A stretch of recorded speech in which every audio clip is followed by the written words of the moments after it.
Germany of Iron and Blood. This video is purely for entertainment and does not infringe on copyrights or laws. The rights to the novel and image belong to the original author. We do not claim ownership.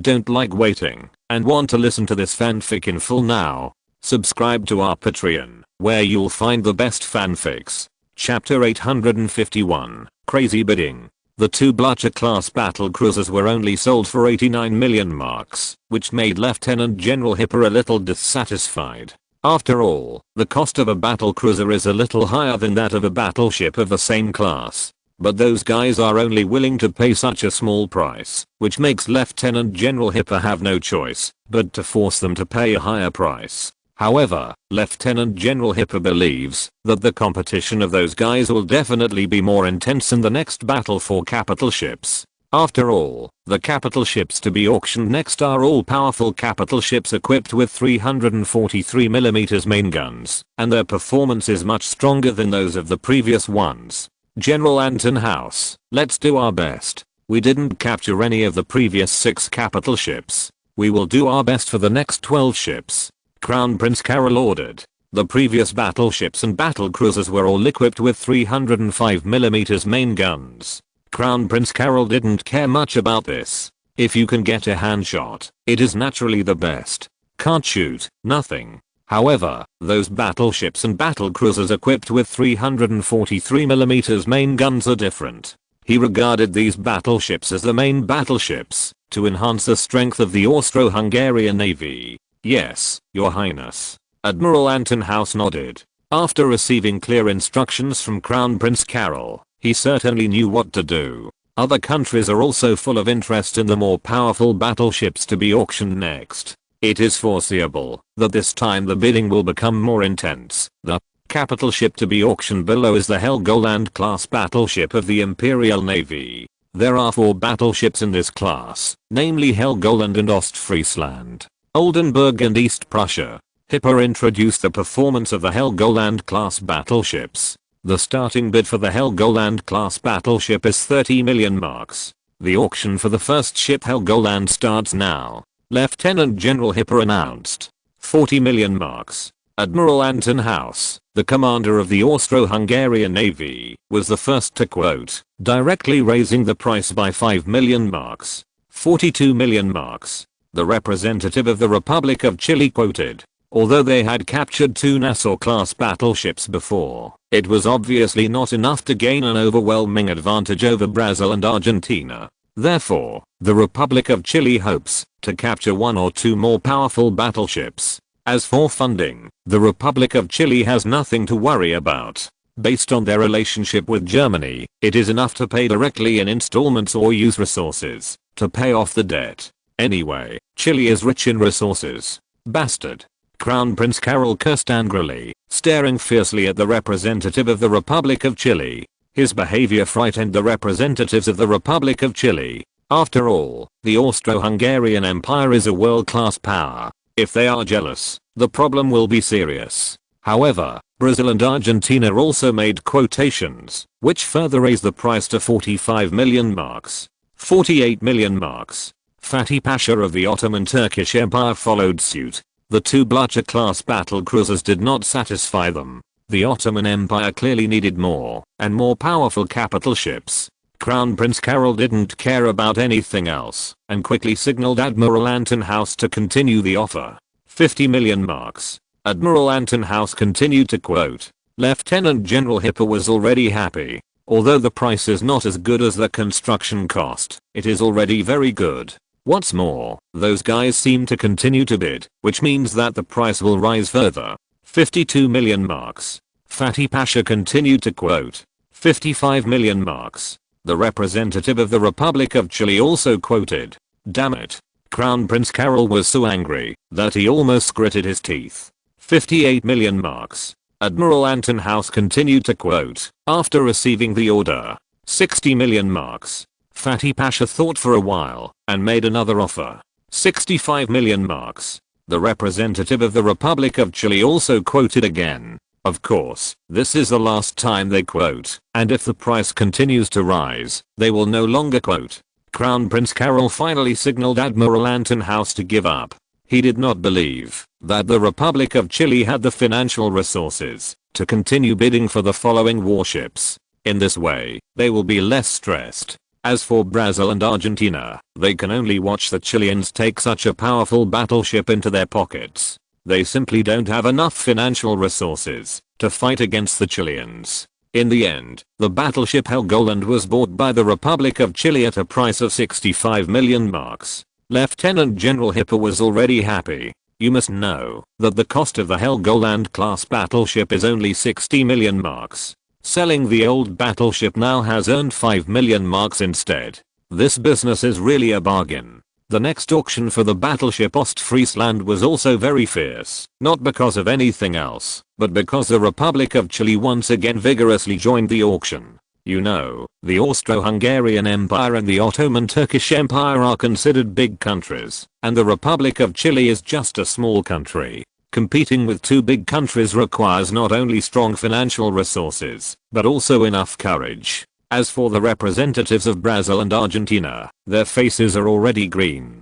The Republic of Chile has photographed powerful warships one after another, which will give the Chilean Navy an overwhelming advantage. At that time, even if the two countries are united, I'm afraid that they will not be the opponents of the Republic of Chile. After all, Chile's geographical location is very good, and only a small amount of troops are needed to guard the main roads in the mountains, to keep the enemy out of the country. Then relying on a powerful navy to attack the enemy's coastal cities is enough to defeat the enemy. Therefore, the Republic of Chile attaches great importance to the development of the navy. This time, they are also determined to buy more warships and strengthen their naval strength in one fell swoop.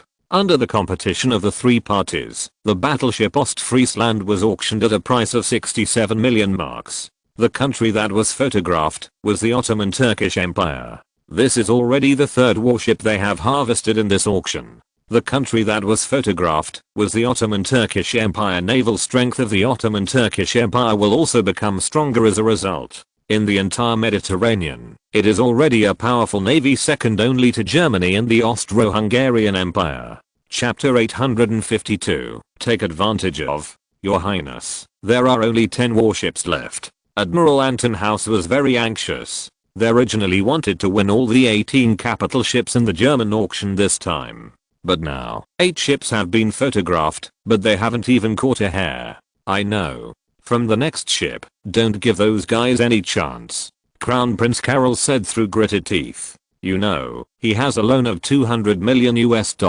provided by the Americans, which is equivalent to 800 million marks. On average, if each of the next capital ships bids for 80 million marks, other countries will definitely not be able to compete with them. However, in this way, the price will be very high. The cost of those capital ships is not so high. However, Crown Prince Carol has no other choice. He also did not expect that those countries would be so rich and powerful. He was actually willing to spend so much money to buy these second-hand warships, which caused loopholes in his plan. If they were more reluctant to spend money, they might not be able to get many warships. Yes, Your Highness. Admiral Anton House said seriously. The next battleship to be auctioned is the battleship Oldenburg. When Lieutenant General Hipper announced the opening of the auction, the price began to rise continuously. Even Brazil and Argentina have joined the auction. They obviously couldn't accept the reality that the Republic of Chile had once again acquired a powerful battleship. Therefore, we can only do our best to stop the Republic of Chile. The price has been rising all the way, and soon rose from 30 million marks to 50 million marks. However, countries are still bidding. 60 million marks. Admiral Anton House made a bid. 65 million marks. Fatih Pasha immediately bid. 60 million marks. 7 million marks. The representative of the Republic of Chile bid. After the representatives of Brazil and Argentina whispered a few words, the representative of the Republic of Brazil raised the price to 70 million marks. Damn, those guys are crazy. Crown Prince Carol cursed in his heart. 72 million marks. Admiral Anton House raised the price again. 75 million marks. The Brazilian representative also quoted again. In the end, Admiral Anton House chose to give up.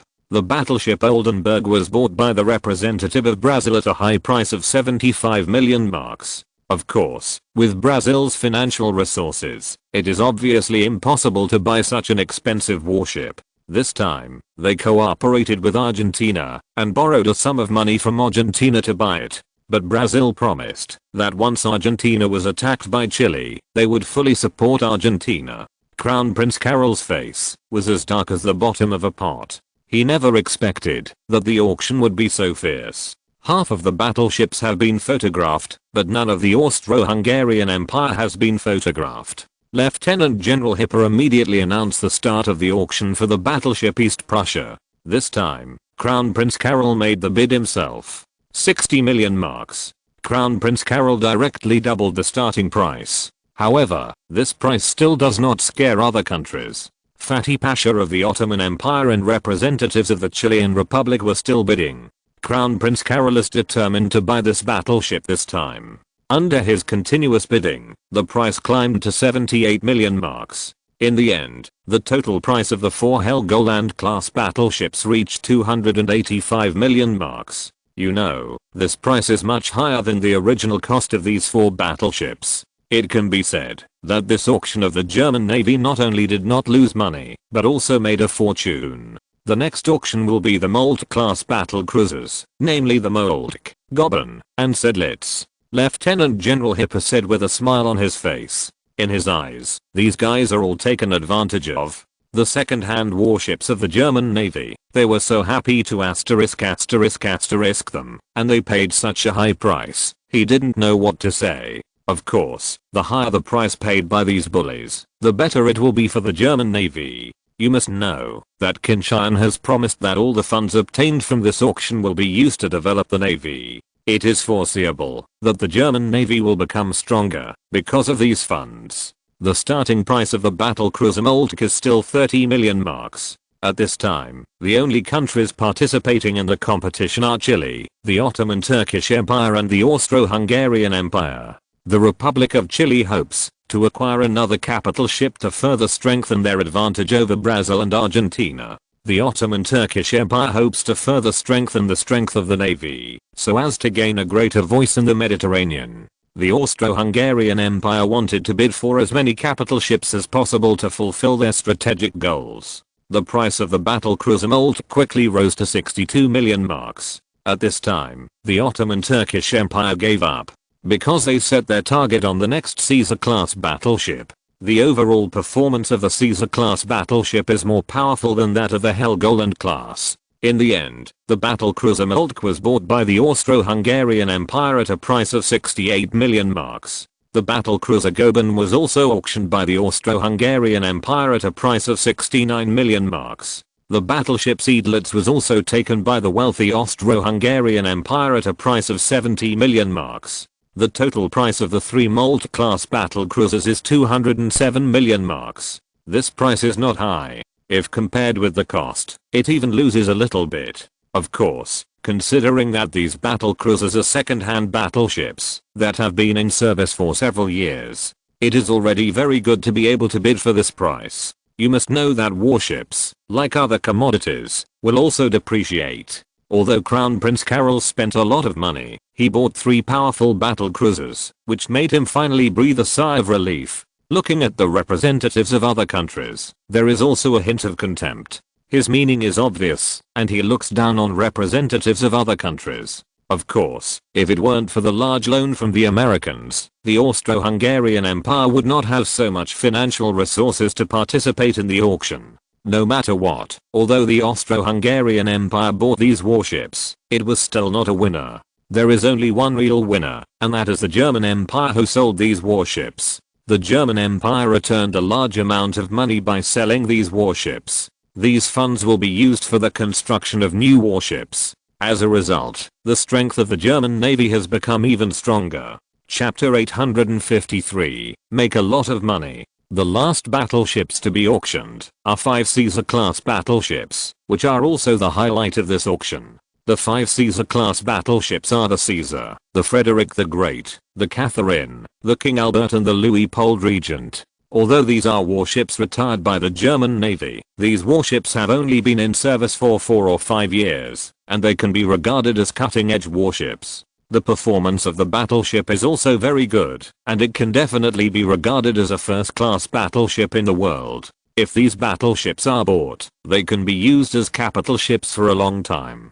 Of course, as more and more new capital ships are launched, this class of battleships will gradually become obsolete. However, for some small countries, it is still an irreplaceable capital ship. The next auction is the battleship Caesar, with a starting price of 40 million marks. Lieutenant General Hipper announced. The starting price of 40 million marks is not low. However, it did not stop the enthusiasm of the bidding countries. Especially when there are only these 5 capital ships left, they are even more unwilling to let go of this opportunity. In particular, the Austro-Hungarian Empire wanted to capture all of these battleships. 60 million marks. Lieutenant General Hipper had just announced the start of the auction, and Crown Prince Carol couldn't wait to bid, directly raising the bid by 20 million marks. 65 million marks. However, this price did not scare others. 70 million marks. Fatih Pasha immediately bid.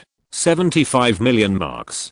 Crown Prince Carol gritted his teeth and continued to bid. At the same time, he stared fiercely at Fatih Pasha and the representative of the Republic of Chile. However, the two ignored him directly and were not intimidated by him. This made Crown Prince Carol very angry, and he made up his mind. After the strength of the Austro-Hungarian Empire becomes stronger, the Ottoman Turkish Empire and the Republic of Chile will definitely not be let go. 78 million marks. The representative of the Republic of Chile continued to increase the price 80 million marks. Fatih Pasha also bid again. 82 million marks.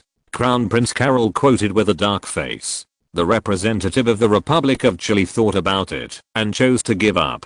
However, Fatih Pasha further raised the offer to 85 million marks. As a last resort, Crown Prince Carol had to raise the price again, raising the price to 88 million marks. Under this price, Fatih Pasha chose to give up. However, he soon knew that giving up this time was because the prices of the next warships will be even more expensive. The bidding for the second battleship Frederick the Great became even more intense. Both the Chilean Republic and the Ottoman Turkish Empire wanted to buy 1 or 2 more battleships. And wrong, now there are only 4 battleships left. In addition, the Austro-Hungarian Empire was determined to win these battleships. Therefore, the bidding becomes more intense. The price quickly surpassed the previous price of 88 million marks set by the Caesar battleship, and rose to 90 million marks. This price was called out by Crown Prince Carol. However, the representative of the Chilean Republic and Fatih Pasha of the Ottoman Empire did not give up. In the end, the representative of the Republic of Chile called out the sky-high price of 94 million marks. Fatih Pasha and Crown Prince Carol eventually gave up. Because of this price, they can build their own, or buy a warship that is no worse than this. The bidding for the battleship Catherine turned into a competition between Fatih Pasha and Crown Prince Carol. The price rose from 40 million marks to 90 million marks very quickly. However, when Crown Prince Carol called out a high price of 92 million marks, Fatih Pasha chose to give up. In the end, the battleship Catherine was successfully photographed by Crown Prince Carol. The reason why Fatih Pasha gave up was because he wanted Crown Prince Carol to spend as much money as possible. In this case, in the subsequent auctions, maybe they will give up because they don't have enough money. In this way, he can bid for a capital ship at a lower price. It's a pity that what Fatih Pasha didn't know was that Crown Prince Carol received a loan of $200 million from the Americans. This can be regarded as rich and powerful. In addition to the previous bidding, the Austro-Hungarian Empire has not gained anything. Therefore, Crown Prince Carol's funds are still sufficient. The bidding for the battleship Prince Albert is still a competition between Fatih Pasha and Crown Prince Carol. After the price exceeded 90 million marks, Fatih Pasha did not give up, but quoted a price of 93 million marks. As a result, Crown Prince Carol raised the price to 95 million marks without even thinking about it. It became the highest price for the capital ship in this auction. Fatih Pasha gave up at this time, but even though he gave up, a smile appeared on his face. HMPH. After spending so much money, I don't believe how much money the Austro-Hungarian Empire has to bid for the last battleship. Maybe, I can buy this battleship for less than 80 million marks. Fatih Pasha thought secretly. He thought he had succeeded in his plot. Crown Prince Carol is not a fool, so he naturally knows what Fatty Pasha is thinking. However, he didn't care. Anyway, he still has enough money in his hand to bid. The bidding for the last capital ship, the battleship Prince Regent, has begun, with a starting price of 40 million marks. Lieutenant General Hipper announced. Lieutenant General Hipper couldn't stop the smile on his face. He never expected that these guys would give such a face and pay such a high price. There is no doubt that the German Empire has already made a lot of money in this auction. 50 million marks. Fatty Pasha quoted. 60 million marks. Crown Prince Carol continued to quote. Fatty Pasha frowned, but continued to quote a price of 65 million marks. However, Crown Prince Carol raised the price to 70 million marks without blinking an eye. This time, Fatty Pasha's complexion became a little unsightly. He also realized that his guess seemed to be wrong. 80 million marks. Fatty Pasha bid. 85 million marks. Crown Prince Carol bid again. Damn it, how come they still have so much money? Fatty Pasha's face was very ugly. However, if he was asked to give up now, he would not be reconciled. Therefore, he had to bid again. 88 million marks. 90 million marks. 92 million marks. 93 million marks. The price is still rising all the way. Chapter 854, As You Like It. 95 million marks. Crown Prince Carol looked at Fatty Pasha provocatively after the offer. The meaning was very obvious, undoubtedly mocking Fatty Pasha for not being able to spend so much money. Although, the Ottoman Turkish Empire can be regarded as a big country. However, now is not the time for the Ottoman Turkish Empire to slap the whole of Europe. After entering modern times, the Ottoman Turkish Empire has declined from a world-class power to a sick man in West Asia. Although the strength of the Austro-Hungarian Empire is also not strong, it is undoubtedly much stronger than the Ottoman Turkish Empire. Fatty Pasha's face was at hen. Although this price has far exceeded the actual value of the battleship Luitpold Regent. But if he retreats at this point, the face of the Ottoman Turkish Empire may be completely over. However, Fatty Pasha felt that it was too much of a loss if he wanted to continue bidding. After all, at a price of nearly 100 million marks, a very powerful capital ship can already be built, and there are still some left. 96 million marks. Fatty Pasha gritted his teeth and quoted. He made up his mind that, if Crown Prince Carol continued to raise the price, he would stop bidding. Sure enough, after Fatty Pasha just made an offer, Crown Prince Carol raised the price again without blinking his eyes. 97 million marks. Although, Crown Prince Carol only added 1 million marks to the price. However, Fatty Pasha gave up. No more bids. He knew that, if he continued to increase the price, Crown Prince Carol would follow suit. There is no need to fight this with Crown Prince Carol. If Crown Prince Carol cheated him, then he would have nowhere to cry. 97 million marks. Is there a higher price? If not, the battleship Luitpold Regent belongs to the Austro-Hungarian Empire. This is a very powerful battleship, and its performance is in the world. It is absolutely top-notch. Lieutenant General Hipper said tirelessly, wanting to arouse the desire of representatives from other countries to bid again. It would be great if the price of the battleship Luitpold Regent could exceed 100 million marks. After all, the distance from 100 million marks is only 3 million marks. But unfortunately, no one raised the price anymore. After all, the price is already outrageous. If it weren't for Crown Prince Carol's deep pockets, it would be impossible for the price to rise to this point. After all, 97 million marks. This price has even exceeded the cost of the most powerful Mackensen-class battleship of the German Navy.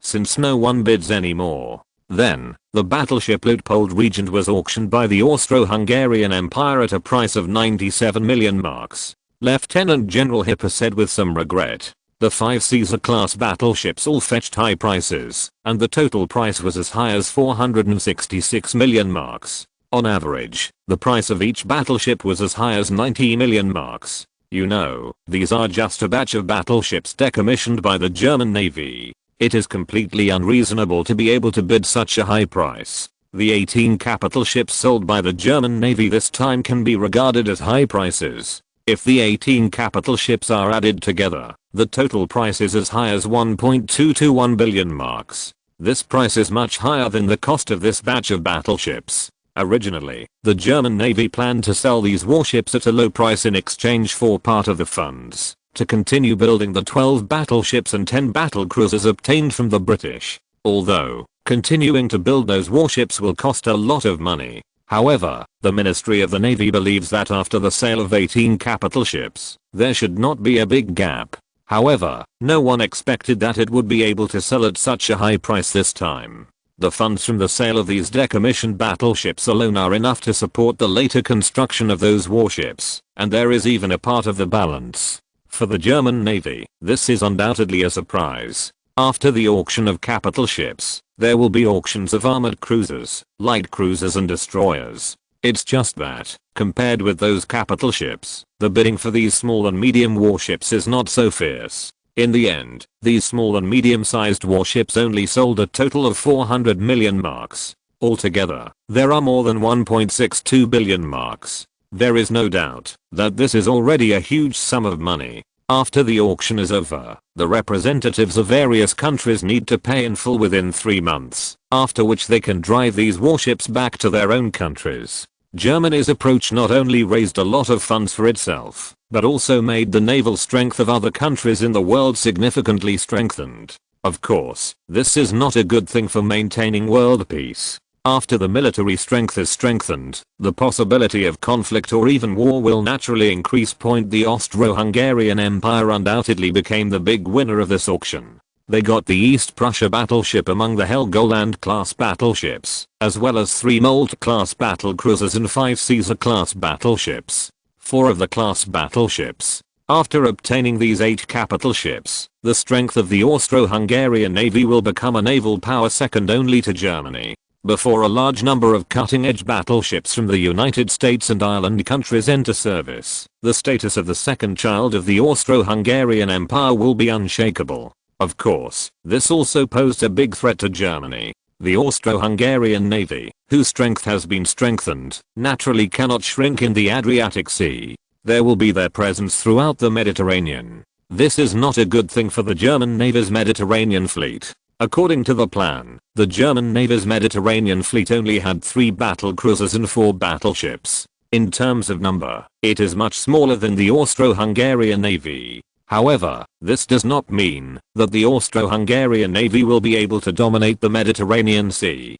In addition to the German Navy, the Ottoman Turkish Navy also had 3 capital ships. Although not as good as the Austro-Hungarian Empire, it still has a certain sense of existence. The Ottoman Turkish Empire did not have the ability to build capital ships by itself, but if they were willing to spend money, they could order more capital ships from Germany. In this auction, there was no Ottoman Turkish Empire that could do what it wanted, and it is fully capable of doing so. This is all external force. After the German Navy has more aircraft carriers, dispatching an aircraft carrier battle group to the Mediterranean can quickly offset the number of capital ships of the Austro-Hungarian Navy. Chapter 855. Changes in the pattern. So much money? Those decommissioned warships actually sold 1.6 billion marks. Qin Tian was dumbfounded, looking at the smiling Marshal Earl Tirpitz. He felt that the world was too crazy. How can those countries be so rich? Your Majesty, this is indeed far beyond everyone's expectations. The 18 battleships alone fetched a high price of 1.22 billion marks. Marshal Earl Tirpitz's old face was about to laugh like a chrysanthemum. Although, he will be retiring from active service soon. However, Marshal Earl Tirpitz was still very satisfied with being able to get such a large sum of money for the Navy before retiring. Well, the Navy has such a large amount of money. The next life will be much easier. At least, the construction of those capital ships obtained from the British will not require additional funds. The rest of the small and medium-sized replacement of battleships can also be launched. Qin Tian said. The German Navy is very large, but there are also a large part of outdated warships. These warships have made great contributions in past wars. However, it is not very suitable for war in the future environment. Therefore, Qin Tian hopes that the Navy can be upgraded. Yes, Your Majesty. Marshal Earl Tirpitz nodded. Although, these tasks will be handed over to his successor to complete. However, even if he retires, Marshal Earl Tirpitz will be very concerned about the development of the Navy. After all, the German Navy can be counted as being built by him. For the Navy, Marshal Earl Tirpitz has inseparable feelings. By the way, which countries bought those battleships? Qin Tian asked. After all, the sale of these capital ships will have a great impact on the naval power structure of countries around the world. Even if Germany is the most powerful country in the world, it must maintain a high degree of attention. Your Majesty, the Austro-Hungarian Empire bought the most. They took the battleship East Prussia, 3 Moltke-class battle cruisers, and all the Caesar-class battleships except the Frederick the Great 4. Marshal Earl Tirpitz said.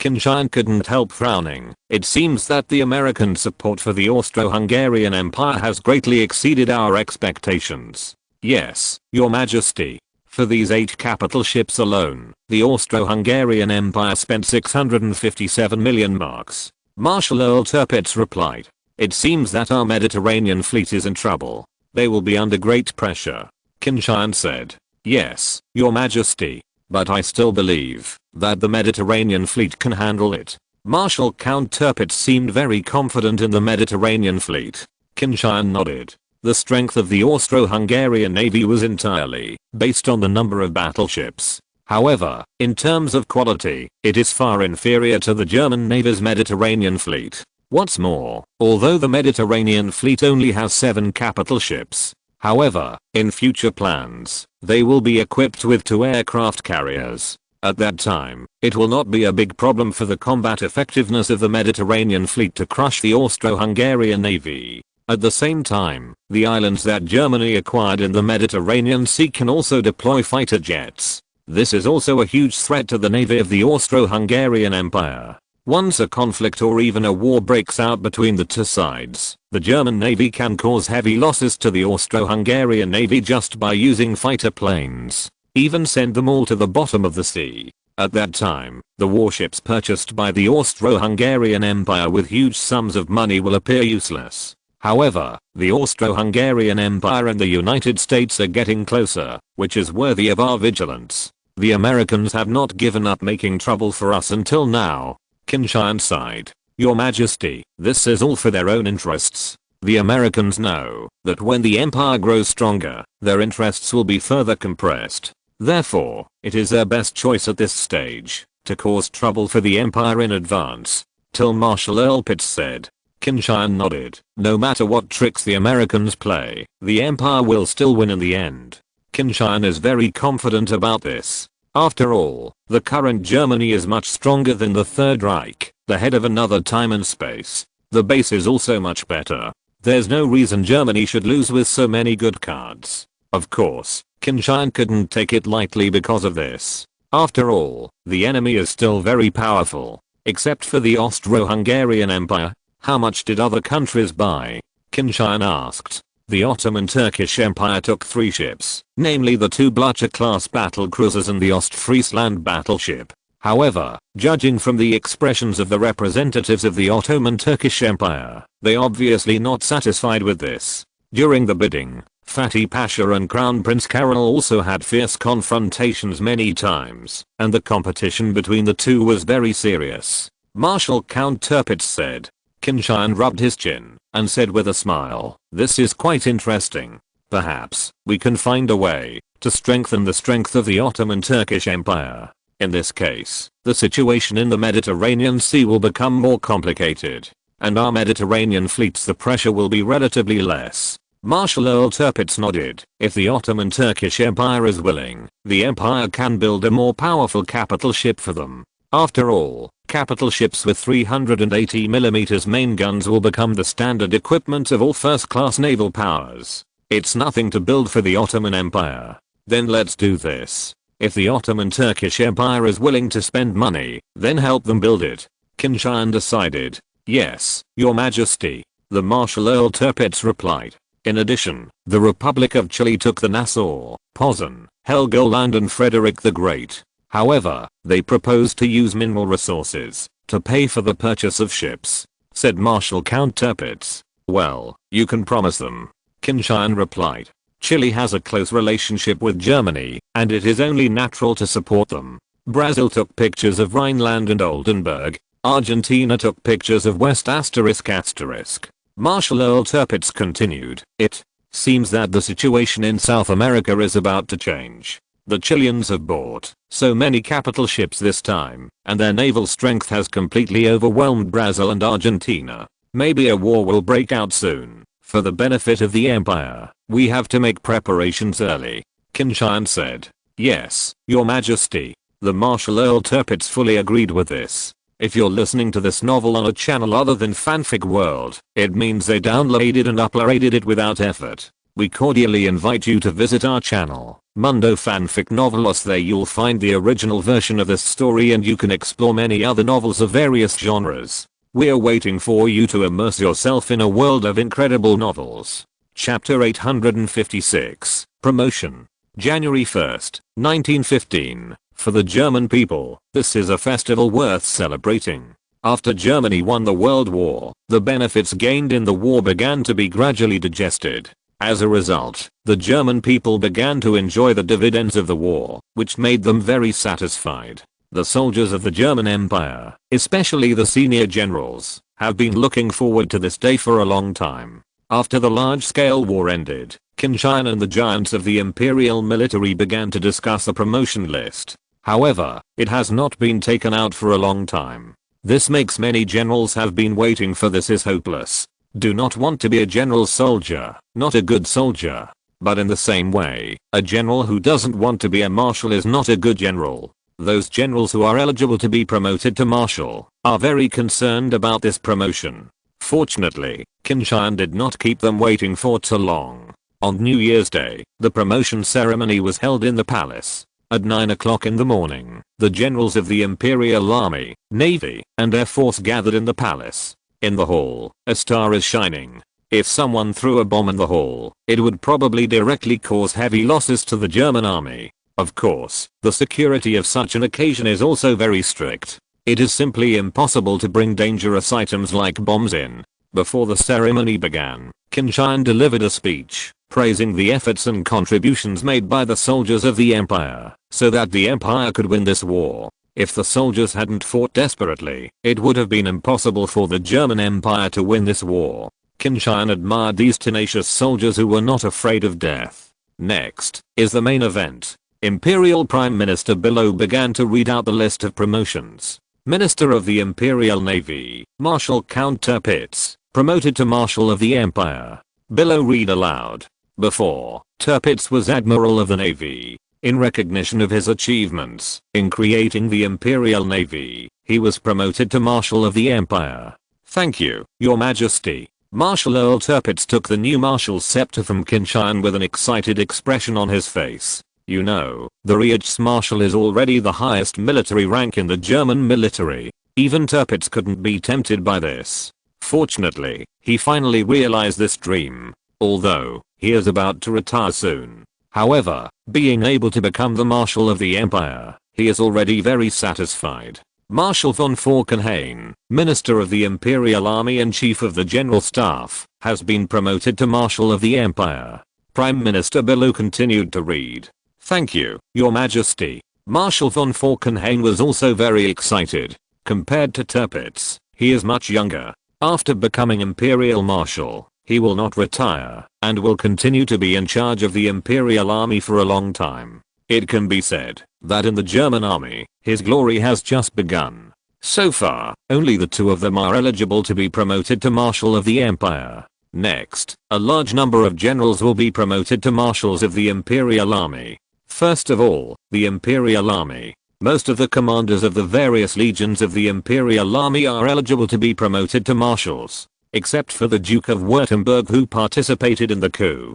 General Crook, Commander of the 1st Army, General Billow, Commander of the 2nd Army, General Hausen, Commander of the 3rd Army, General Dimmling, Commander of the 5th Army, and Rapper, Commander of the 6th Army, General HITT*****, Commander-in-Chief of the 7th Army, General Schillingen, Commander-in-Chief of the 9th Army, General Hindenburg. The commanders of these legions were all promoted this time, and became Field Marshals of the Empire. As for the Imperial Navy, Admiral Reinhard Scheer, commander of the High Seas Fleet, was promoted to Admiral of the Navy. Although, the Imperial Navy made a lot of contributions in this battle. But because of those generals, the previous ranks were generally Major General and Lieutenant General. Even if he got promoted this time, he couldn't be promoted to Marshal in one go. Only Admiral Reinhard Scheer, whose previous rank was Admiral, was promoted to Marshal this time. As for the Imperial Air Force, the current highest rank is only Zekert, and he is the rank of Lieutenant General.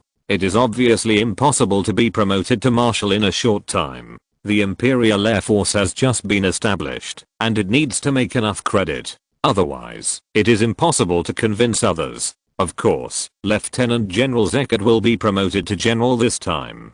After the Marshal promotion ceremony, a large number of generals were promoted to admirals. Many lieutenant generals who have made contributions in this war will be promoted. The representatives are Lieutenant General Ludendorff, commander of the 8th Army, and Lieutenant General Zekert, commander of the Air Force. Lieutenant General Hipper, Chief of Staff of the Navy's High Seas Fleet, and Lieutenant General Spee, commander of the Breakthrough Fleet, and commander of the Expeditionary Fleet. In addition, there are also a large number of lieutenant generals who have been promoted. If they all add up, there are more than 50 people. Of course, that doesn't seem like much. However, Admiral is, after all, the highest military rank other than Marshal. There are so many promotions at one time, that's already a lot. However, there are a large number of people among them, because they are too old in their thinking, cannot keep up with the development of the army. They will be transferred to a quiet place to retire. There will not be too many people who can really hold real power. The promotion ceremony held in the palace is mainly for the promotion of the two ranks of Marshal and General. As for other Lieutenant Generals and Major Generals, they will be handed over to various military branches.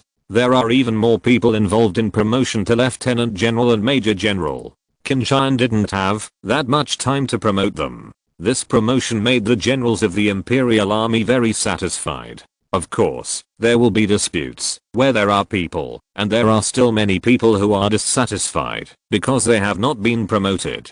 It's just that it's not mainstream and won't have much impact. Those people will basically not be in important positions. On the second day of the promotion ceremony, Qin Tian announced a new appointment. Admiral Reinhard Scheer, commander of the High Seas Fleet of the Imperial Navy, became Minister of the Imperial Navy. The Imperial Marshal Count Tirpitz will retire from active service. Admiral Hipper, the former Chief of Staff of the High Seas Fleet, became the commander of the Home Fleet. Admiral Spee, the former commander of the Breakthrough Fleet and Expeditionary Fleet, became the commander of the Pacific Fleet. Several other fleets have also successively appointed candidates for commanders. At the same time, the army also began a large number of adjustments. Many corps commanders who were promoted to field marshals retired from active service due to age. The young generals began to serve as the new army commanders. He also began to reform the army according to Qin Tian's request.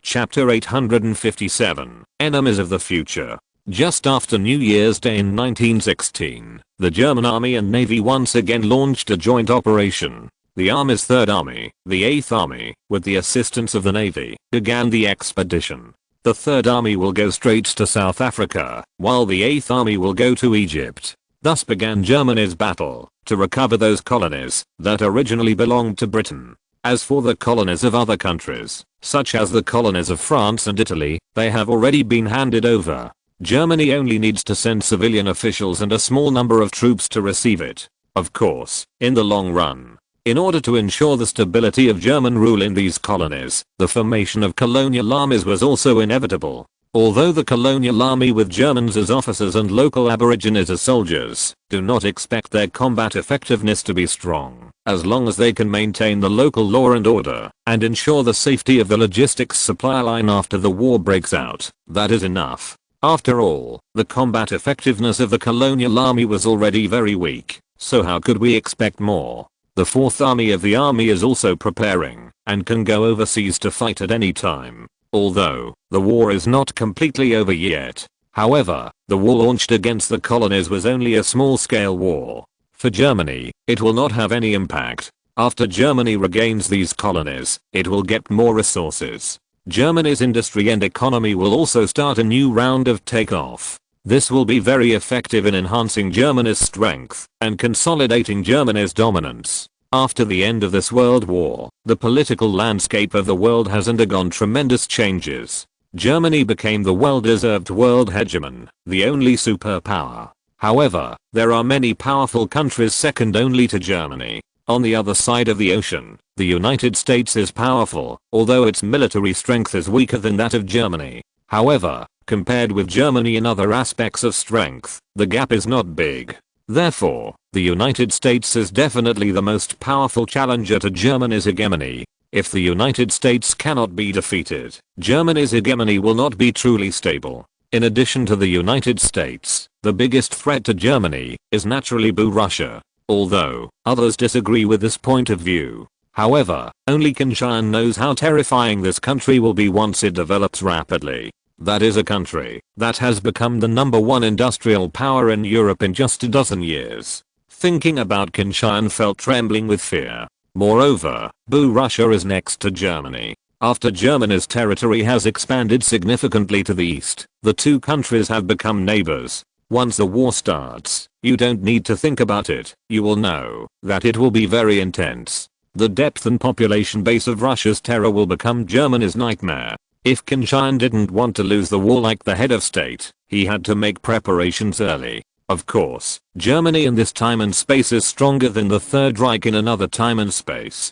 And because of the loss of a large amount of territory, Russia's strength has also been weakened. Therefore, the possibility of Germany winning is undoubtedly great. Other important imperial ministers also proposed whether to suppress Russia, especially their industries. However, Qin Tian still refused after thinking about it. Because, even if Germany wants to suppress it, it may not be possible to suppress it.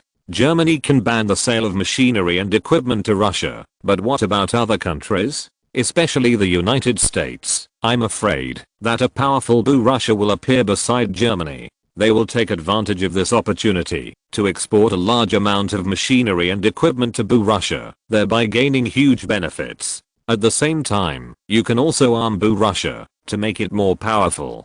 This is completely killing two birds with one stone. So, instead of letting the Americans make this money, it is better to let Germany make this money. At least, the relationship between Germany and Russia at this stage is better than the relationship between other countries and Russia. Of course, Germany obtained a large amount of territory and war reparations from Russia through the Brest Treaty, which made Russia grit its teeth with hatred for Germany. Always want to regain the lost territory. It's just that Germany's strong combat effectiveness in the war made Russia dare not act rashly. The current Boer is not the powerful one that can push Europe across the board. In addition, Germany is also the only country where Russia can obtain machinery and other important industrial technologies. This also makes Russia attach great importance to the relationship with Germany. In order to obtain more machinery and equipment, Russia sold agricultural products and mineral resources to Germany and did not hesitate to starve the people in the country, and even famine occurred every year.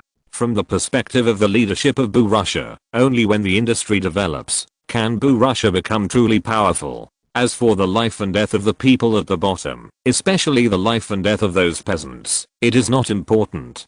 This is undoubtedly an opportunity for Germany. Once war breaks out, Germany will easily win the support of the oppressed peasants. This will play a big role in Germany's defeat of Russia. In addition to these two countries, the remaining Austro-Hungarian Empire and island countries can pose a certain threat to Germany. However, the threat is also fairly limited. Needless to say, the Austro-Hungarian Empire seemed powerful, but it was nothing more than a strong foreign power. After the death of Franz Joseph I, Germany will attack Austria-Hungary. Soon, this country will fall. As far as Germany is concerned, it is naturally not a threat.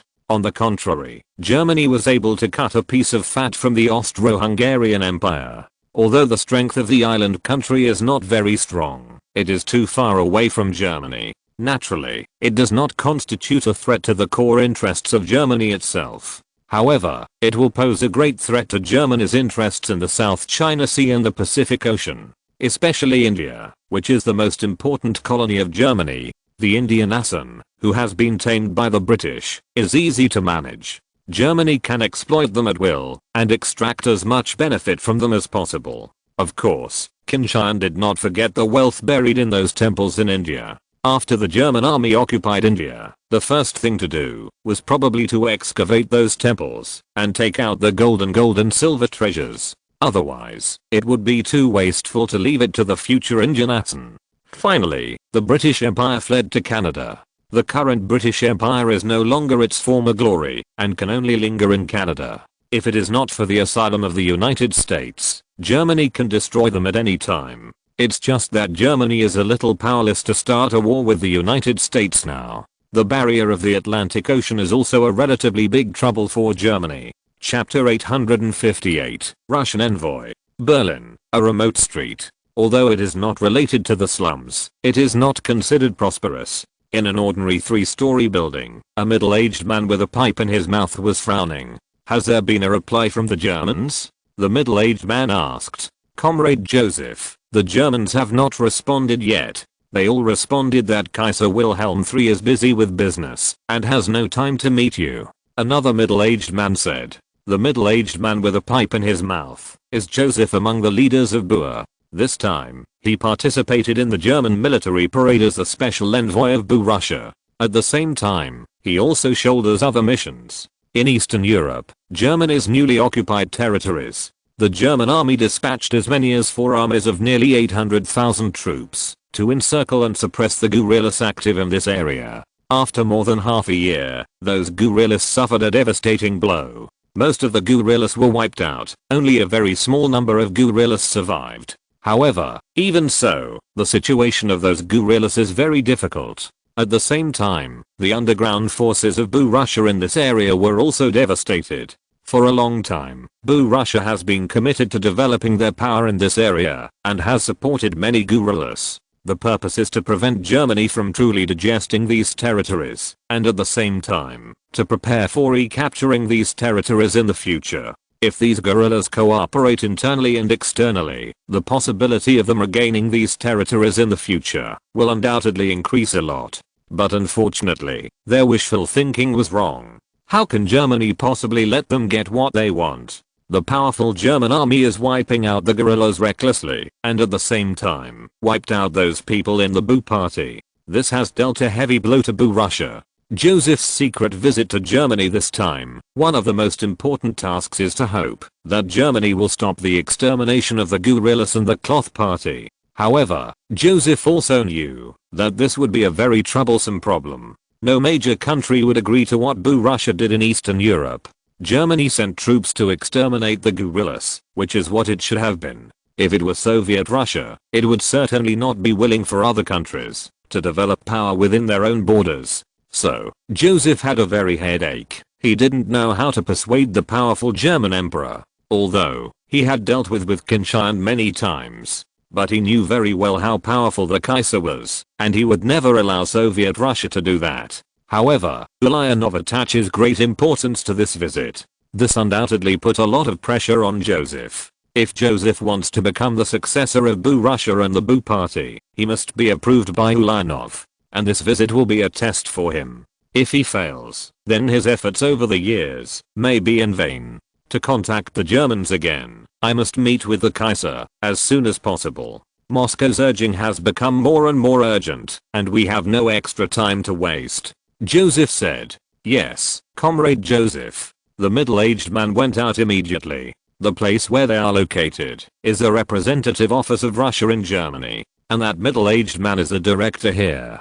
It's all run in secret, though. After all, in the entire capitalist world, Boy is still a heretic. Other countries have always taken strict precautions against BUA Russia. Even the cooperation between Germany and Russia is. While Joseph was anxious like an ant on a hot pot, German Foreign Minister Vachta was reporting to Qin Tian that the Soviet Russian envoy wanted to see him. Your Majesty, the Russian special envoy has lost his composure. He has requested to see His Majesty 3 times in one day. Wahid said. Well, do you know their purpose?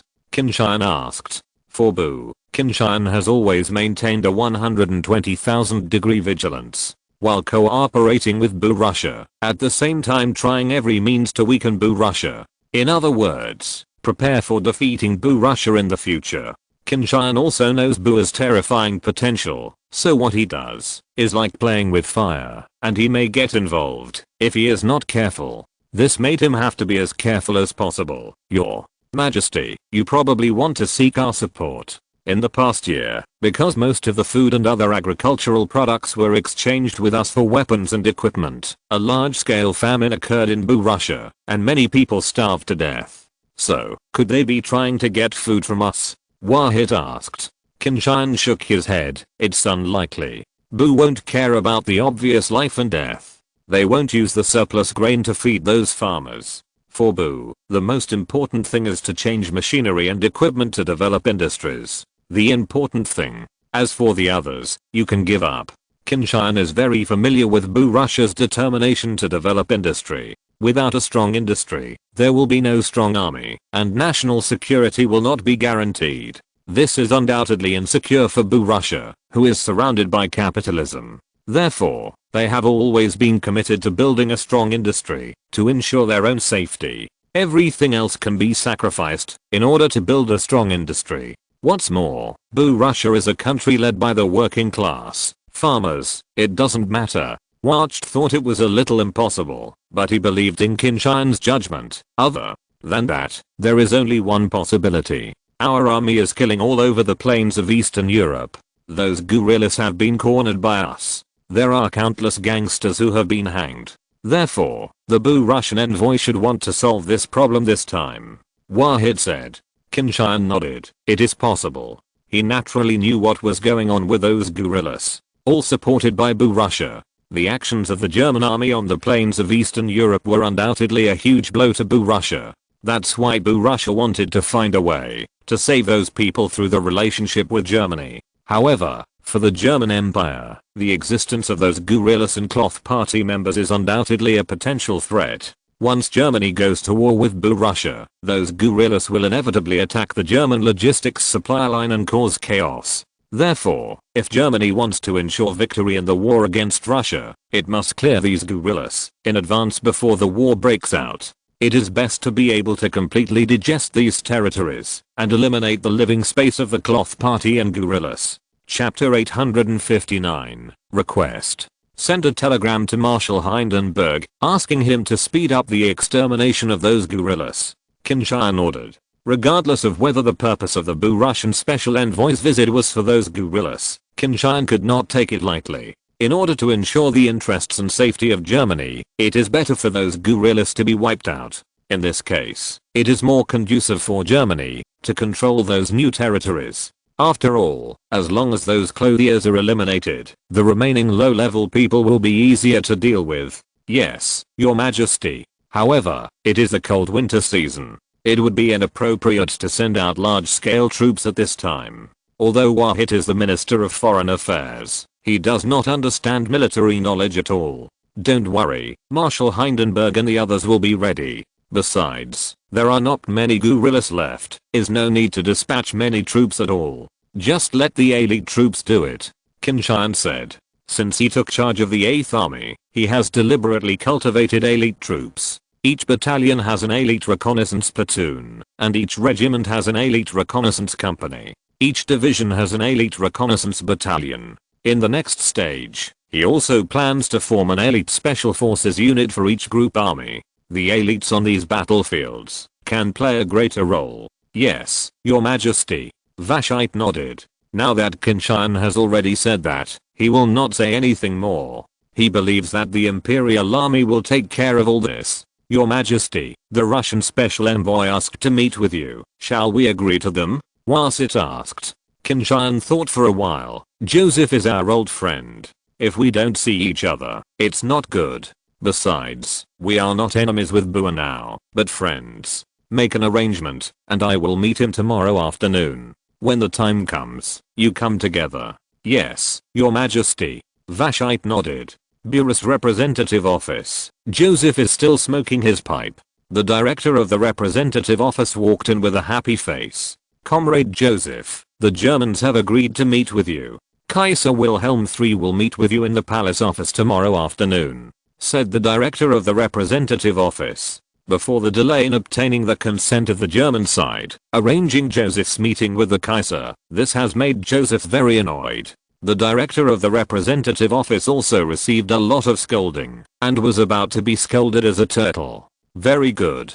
A smile appeared on Joseph's face. As long as the German side agrees to meet with them, this is undoubtedly good news. Although he knew that it would be difficult to get the Germans to agree to their request, as long as they could meet, it was possible to continue the conversation. At the same time, Joseph also began to think about how to get the German side to agree to their request. The next afternoon, Joseph took the car of the representative office to the German imperial palace. Although Bua's life is difficult, the representative office represents Bua's face. So, they still have cars here. Although it is just an ordinary car, it is already very good. After all, there are not many people in Bua Russia who can get into a car. After Joseph arrived at the palace, led by the attendants, he arrived at Qin Tian's study, and Qin Tian and Foreign Minister Wahid had already been waiting here. "Your Majesty, good afternoon," greeted Joseph. "Comrade Joseph, hello. Welcome to the German Empire." Qin Tian also had a smile on his face. He is very optimistic about Joseph. The future leader of Russia is still very capable. Being able to maintain a good relationship with him is also very beneficial to the German Empire. Of course, Qin Tian clearly knew that they would be enemies in the future. Both Joseph and Bua must be destroyed. For the benefit of the German Reich, that must be done. Foreign Minister Wahid and Joseph also exchanged greetings. After some routine greetings, the conversation came to the point. "Your Majesty the Emperor, your country's army is on a rampage on the Eastern European plains, and many Russians have already died. If this continues, the entire Eastern European plains will be panic-stricken. The people in our country too. I'm dissatisfied with the death of a large number of people of the same race. So far, many people have asked our government to come forward to rescue those people of the same race. Our government has been under a lot of pressure. If possible, we hope that your country can stop this military action," Joseph said. After he finished speaking, he began to observe Qin Tian's expression in order to guess whether their request might be successful. However, when he saw that Qin Tian's face was not very good looking, he felt that there was no way to complete the task this time. "Comrade Joseph, you should know who are those people that our army wiped out. They are all rebels who undermine social stability and attack government agencies and the army. It is completely reasonable for the empire to send troops to exterminate them," King God said. "But, your Majesty the Emperor, you killed too many people. The entire Eastern European plain is in turmoil," Joseph said. "It's not that we killed too many people, but that too many people participated in the rebellion. Of course, the empire cannot tolerate those people. As long as they are not wiped out, the empire's military operations will not stop for a day." Qin Tian's attitude was very firm. Joseph didn't know what to say for a while. The atmosphere in the office became a little dignified. Joseph frowned tightly. "Comrade Joseph, your request is indeed too strong. After all, those people are an unstable factor for the empire. In order to maintain the stability of the Eastern European plain, the empire must eliminate them," Wahid also said. Joseph's face suddenly became even uglier. After hesitating for a while, Joseph said, "Your Majesty, to be honest, there are some members of our party among those guerrillas." Qin Tian and Wahid, of course, knew about this a long time ago. However, they also pretended to have just learned about it. "Comrade Joseph, you mean you organized those guerrillas?" Qin Tian's face was a little scary. "Your Majesty, there are only a small number of guerrillas who have us, and most of them have nothing to do with us," Joseph quickly explained. However, his explanation is more like trying to cover up. "Your Majesty, I know this will embarrass your Majesty. However, please let your Majesty look at the relationship between our two countries and let those people go," Joseph begged. Chapter 860, Solution. Your Excellency Joseph, your country ceded the territory of the Eastern European plain to our country, which was signed by the treaty. The treaty is sacred and inviolable. Now, your country is making small moves behind the scenes. Such behavior really makes our country unable to accept. Therefore, I ask your country to give our country an explanation. Otherwise, this will definitely have a serious impact on our relationship," Qin Tian said viciously. Suddenly, Joseph felt tremendous pressure. He knew that, if this issue was not resolved, the relationship between Germany and Russia would inevitably be affected. "This is not a good thing for Boer, Your Majesty. This is not the intention of our government and our party. It's just that a small number of comrades in the party have such thoughts. We agree with the Treaty of Brest. Now that the treaty has been signed, we will obey the treaty," Joseph said hastily. Of course, Joseph slandered in his heart that the reason why they signed the Brest Treaty was entirely because they wanted the support of Germany so that they would have more energy to consolidate the regime. If we hadn't bowed our heads to the Germans at that time, the entire Buddhist party might have been in danger of being destroyed. So, I had to do that. If they have enough strength, of course they want to tear up the treaty and take back those lost territories. It's just that now Germany has won the World War and has become the world's hegemon. In the face of the German Empire, Boer is undoubtedly too weak. Showing dissatisfaction with the treaty at this time, isn't that asking for death? Once Germany is offended and a war between the two countries is triggered, the consequences will be very serious. Qin Tian's face was still ugly. "Comrade Joseph, I advise your country. If you want to tear up the treaty, you'd better do it in an open and above board manner. As long as you can defeat the German Empire, then you can tear up the treaty. If you continue to make small moves, then the German Empire will take the most severe measures. Your Majesty, we will never tear up the treaty, please believe me." Joseph's forehead was already covered with beads of sweat. Right now, he just felt as if a big mountain was pressing on him, almost making him breathless. Qin Tian was very happy when he saw Joseph's embarrassed appearance. After all, in another time and space, this was one of the big three in World War II. "Okay, Your Excellency Joseph. I trust you and your country. The friendship between our two countries will not be affected by these trivial matters," Qin Tian said. "Yes, Your Majesty. The friendship between our two countries will be unbreakable," Joseph said hastily. "Your Excellency Joseph, in order to maintain the friendship between our two countries, I have a proposal, which may be a good solution to the current problem," Qin Tian said. "Your Majesty, what proposal?"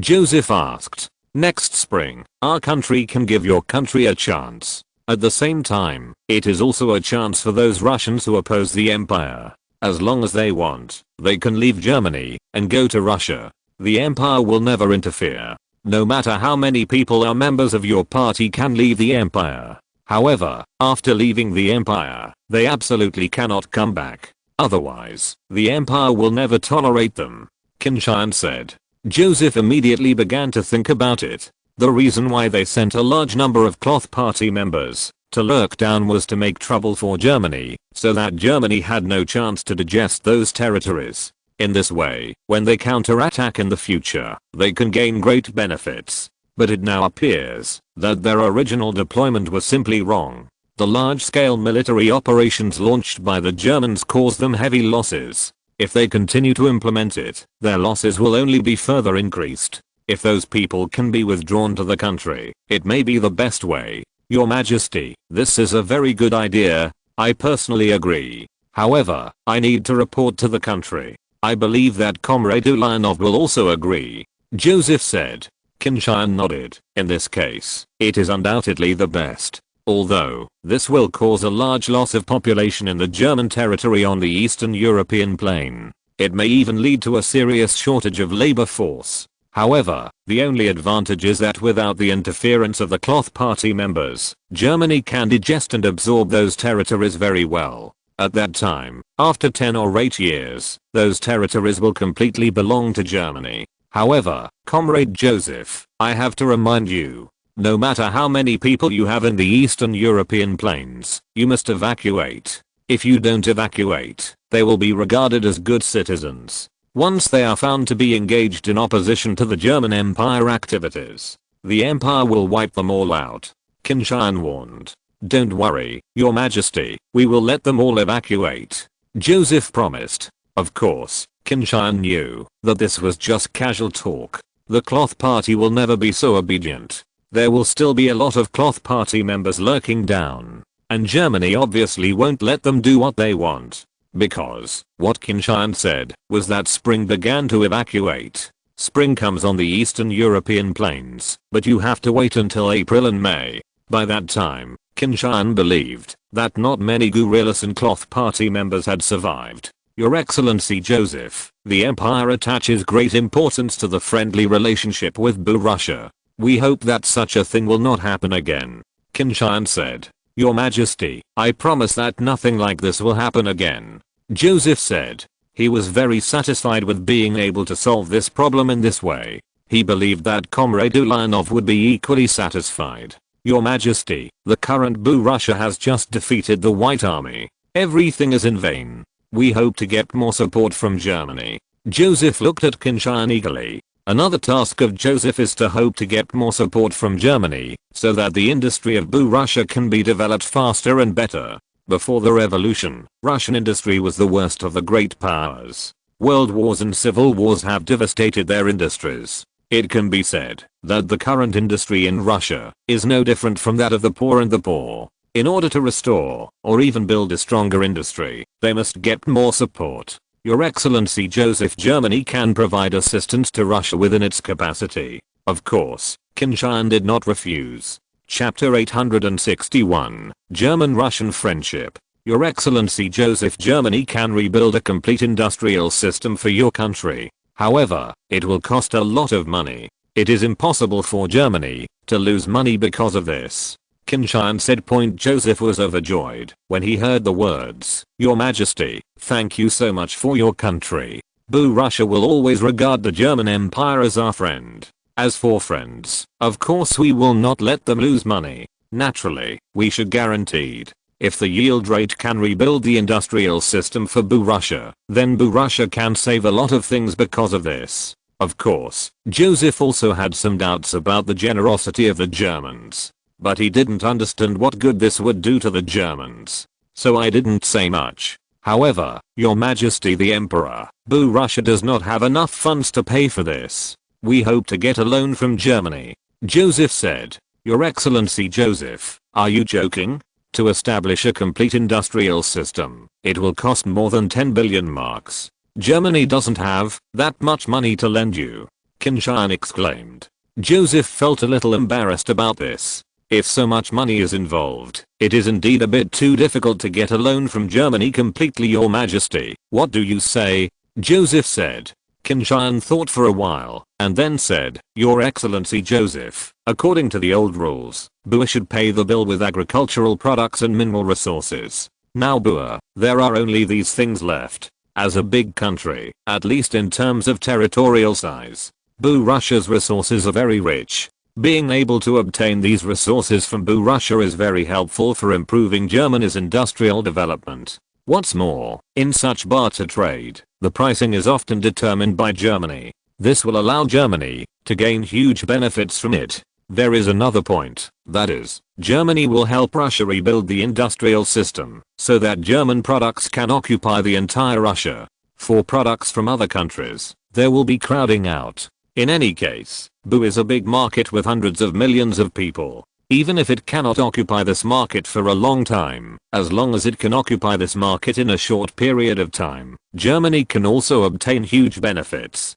As for other hidden shady purposes, it will undoubtedly bring greater benefits to Germany. However, for the time being, this cannot be said to other people. Okay, Your Majesty, we fully agree on this. Joseph nodded. In the absence of money, the only thing Russia can pay for is agricultural products and mineral resources. They had done the same before, and there was no objection to it. In addition, Your Excellency Joseph, I have to complain to your country. Your transportation facilities are really bad. Such transportation facilities will seriously affect the industrial development of a country. You can look at other industrially developed countries. Almost every country has very well developed transportation. Therefore, if your country wants to develop industry, it must first build a sound transportation. Both the railway network and the road network must be in this case. The IG can better develop industry. If your formed country agrees, Germany can help you country build a complete transportation network. Of course, all of this needs to be paid. Qin Tian said with a smile. Russia's poor traffic will indeed have a very adverse impact on the development of industry. However, this is also a protection for Russia. Whether it was Napoleon the Great or the head of state, the reason why they failed to defeat Russia was not only because of Russia's bad weather, but also because of Russia's bad traffic. Poor traffic conditions made the army attacking Russia had to be dragged in the mud. Even the elite armored units, once trapped in it, cannot exert their due combat effectiveness, and eventually become a pile of scrap iron.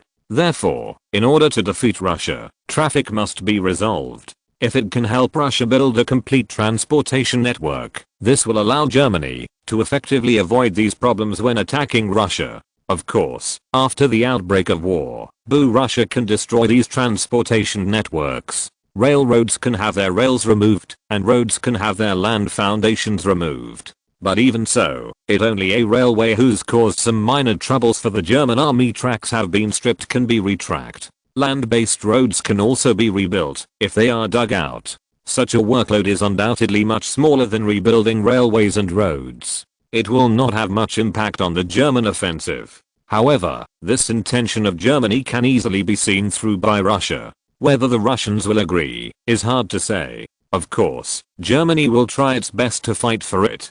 After all, once successful, even if only a part of the railways and roads are built, it will be very beneficial to Germany. This will allow Germany to advance quickly when attacking Russia. The pressure on logistics support can also be reduced a lot. In fact, Joseph realized that this was a trap when Qin Tian proposed to help Russia build a transportation network. The news that Germany is building railways and roads in Poland, the 3 Baltic countries, Belarus, and Ukraine has long been known to boo Russia. Even the high-level officials in Russia instructed the guerrillas to destroy these projects of the Germans. However, because the guerrillas suffered heavy losses under the encirclement and suppression of the German army, they failed to complete the task. This has enabled Germany's transportation development plan to proceed smoothly. Now, the Germans actually propose to help Russia build a transportation network. This is clearly a wolfish ambition. Once the Germans really get what they want, it will undoubtedly be very dangerous for Russia. If war breaks out, the Germans will be able to attack the hinterland of Russia along these railways and roads. At that time, what will use to resist the German attack? His Majesty the Emperor, thank you for the friendship of Germany. I will report to Comrade Ulyanov. Joseph said. Even if he knew that the Germans had bad intentions, he couldn't point it out at this time. After all, Russia still has a lot to ask for from Germany. The superficial friendship still needs to be maintained. Qin Tian nodded. Your Excellency Joseph, the German Empire attaches great importance to the friendly relationship with Russia, so it is willing to help Russia. I sincerely hope that the friendly relationship between Germany and Russia can continue. Chapter 862, Battleship Trade. Your Majesty, I'm very moved by the selfless help of the German Empire to our country. After returning to China, I will definitely report to Comrade Ulyanov. I believe that Comrade Ulyanov and other party comrades, I will definitely agree. Joseph looked grateful. Although he already knew that the Germans were so kind and completely malicious. However, he would not be so stupid as to say it face to face. What's more, he has already pushed the power of decision to Ulyanov. Even if Bua rejects the Germans' proposal at that time, it has nothing to do with him. If the Germans want to blame, they can't blame him.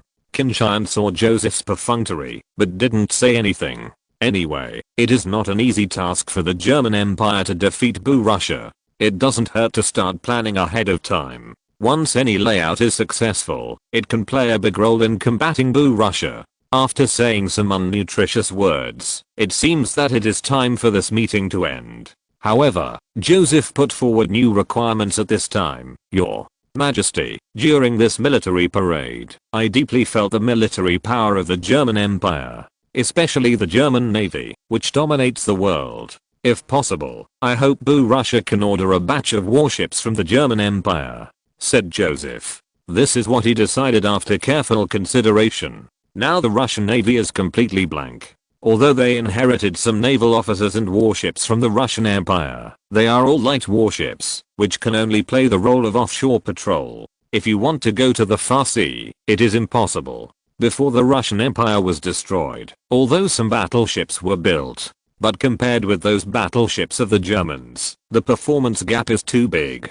Besides, all the battleships of the Russian Empire were taken away by the Germans. Of course, because of the poor performance, it was eventually dismantled into scrap iron. In addition, after the fall of the Russian Empire, most of those naval experts also fled abroad. At the time of the Civil War, the Cloth Party did not have the energy to care about these. After the establishment of Russia, it was discovered that there was a serious shortage of naval personnel, which made Russia powerless, even if it wanted to build a powerful navy. Because they simply don't have the ability to build battleships anymore. No matter how many small and medium warships are built, they cannot make them a naval power. After the fall of Britain, the strength of the German Navy is the world's #1. At the same time, Germany's shipbuilding strength is also #1 in the world. If Russia wants to have a group of powerful battleships, ordering from Germany is undoubtedly the best way. In addition, maybe Russia can learn more from the German battleships, so as to regain its own ability to build capital ships.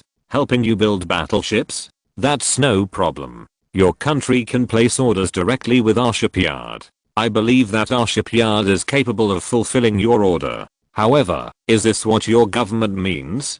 Qin Tian asked.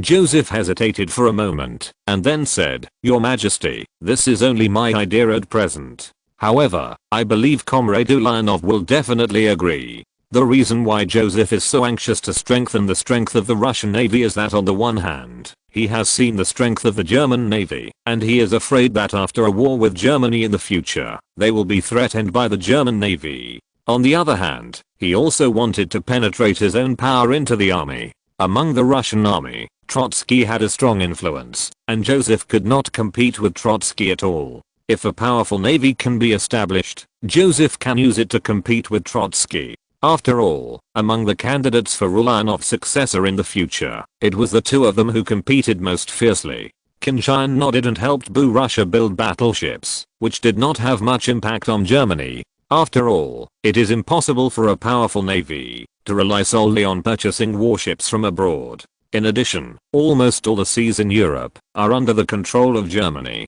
Even if Russia has a powerful fleet, Germany has many ways to destroy it. In addition, you can also get a lot of profits from the warship trade. The arms trade was originally the most profitable. What's more, Russia's strength is not strong in the first place. If it is necessary to maintain a strong army and develop a powerful navy at the same time, this will undoubtedly further consume Russia's strength. In the war between Germany and Russia, it was still the army that ultimately decided the outcome. When the limited resources of Russia are divided by the navy, the strength of the Russia army will inevitably be weakened. At that time, it will be relatively easier for the German army to defeat Russia. Therefore, Qin Tian wished that the Soviet Union would vigorously develop its navy, and it would be best to develop a powerful navy in order to be able to defeat Russia in the future war. Qin Tian has exhausted all means. Your Excellency Joseph, as long as your country agrees, then there is no problem in helping your country build a batch of battleships.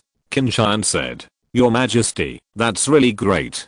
Joseph immediately beamed with joy. However, Your Majesty the Emperor, I hope that the battleships that Germany helped us build will be the most powerful battleships in the world. In addition, I also hope that the payment for these battleships will be paid for with agricultural products and mineral resources. After Joseph finished speaking, he took a careful look at Qin Tian, for fear that Qin Tian would refuse.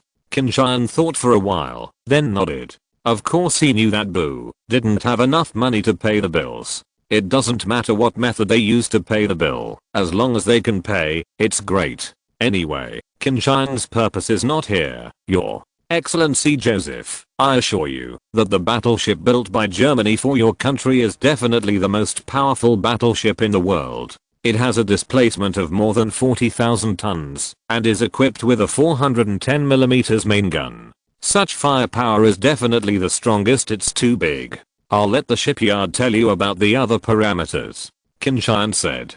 Thank you so much, Your Majesty. Joseph's face was full of joy. Although he doesn't know much about the navy. However, after having this idea, He made up his knowledge in this area, knowing that the main guns equipped by the most powerful battleships of the navies of various countries are undoubtedly 380mm or 381mm. The battleship built by Germany for Russia is actually equipped with a 410mm main gun. Well, nature is very powerful. If you're listening to this novel on a channel other than Fanfic World, it means they downloaded and uploaded it without effort. We cordially invite you to visit our channel, Mundo Fanfic Novelos. There you'll find the original version of this story and you can explore many other novels of various genres. We're waiting for you to immerse yourself in a world of incredible novels. Chapter 863, A Pit. Boo Russia Special Envoy Joseph returned home full of joy. This trip to Germany, he can be regarded as a successful completion of the task.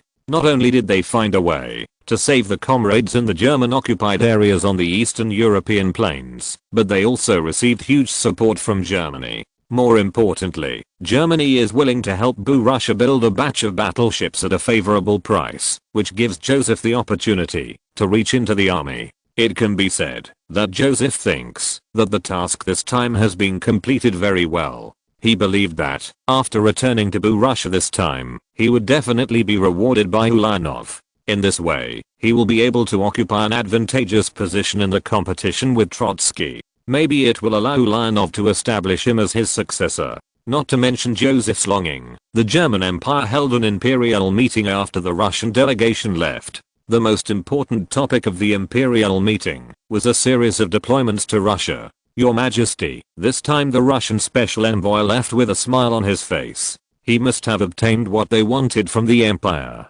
He must be very satisfied. The Prime Minister of the Empire below said with a smile. Although, from the series of agreements reached between the Empire and the special envoy of Boo Russia, the Empire can be said to spare no effort to help Boo Russia. However, these important ministers in Germany are not fools. They can naturally see Qin Tian's plan from it. Qin Tian smiled and nodded. If the Empire wants to maintain its dominance, it must first dominate Europe. In the whole of Europe, apart from the Empire, no other powerful country is allowed. Otherwise, it will pose a serious threat to the security of the Empire. Influence. Therefore, whether it is the Austro-Hungarian Empire or Russia, they are all enemies that we must eliminate.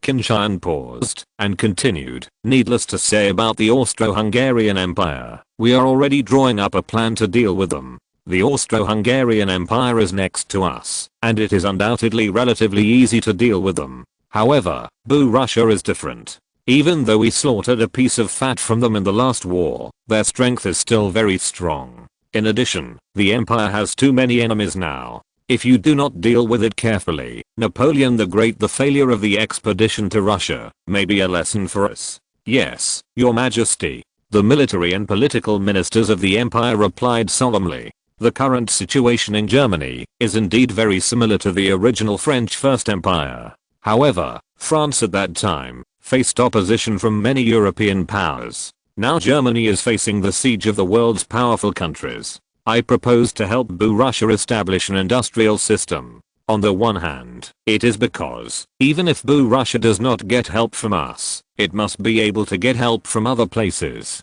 For example, the Americans, they hope that Boo Russia will become stronger and then directly attack the empire. On the other hand, we help Boo Russia to rebuild its industrial system, so we undoubtedly have a certain right to speak in establishing those important factories there. At the same time, we can also use this opportunity to spy on Boo Russia's reality. We can also learn the information we want from Boo. Prepare for the future attack on Boo. Qin Tian said. Your Majesty is really far-sighted. Marshal von Falkenhayn said. However, if we propose to help Russia build a transportation network, they will probably not agree. Of course, the construction of a transportation network will greatly promote the development of Russia's industry and economy. However, the threat, I won't miss it. Marshal von Falkenhayn continued. I didn't expect Boo Russia to fully agree with this point. Even if they build some decent railways and roads because of this, it will be of great help to our future attack on Boo Russia.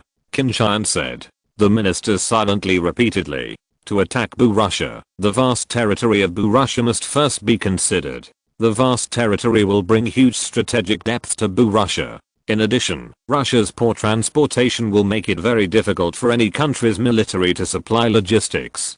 Coupled with the cold weather in Russia, soldiers from other countries cannot adapt. This makes it very difficult for other countries to defeat Russia. If Germany wants to destroy Russia, it has to take these factors into consideration. Only when these factors are overcome, will Germany be able to win the war with Russia. Your Majesty, we can buy some people within the Cloth Party. In this case, our goal may be achieved, Foreign Minister Wahid said. Although, the Cloth Party has just taken control of Russia, but the corruption within has already begun. Many people started to indulge in pleasure. German intelligence agencies have already begun operations in this regard. This is a way, but it's hard to say whether it will be successful. Qin Tian said, Your Majesty, we can only try our best to calculate BUO. Whether we can succeed depends on God's will. Prime Minister Bismarck said. Qin Tian nodded. This is indeed the truth. The so-called planning depends on man and success depends on heaven. They can do what they should do, and whether they can succeed depends on God. Your Majesty, this time we are helping Russia to build battleships. Will this pose a threat to us? The Navy does not have a Baltic fleet, and many important shipyards of the Empire are on the coast of the Baltic Sea. Minister of the Navy Reinhard Scheer the Marshal was a little worried about this. Don't worry, if Russia really intends to put the fleet in the Baltic Sea, then it is really a dead end. We can use planes and submarines to kill them all. When the war breaks out, our planes may be able to drop heavy aerial bombs and heavy aerial torpedoes. Isn't it easy to deal with those battleships? What's more, the shipyard didn't deploy anti-aircraft weapons for those battleships.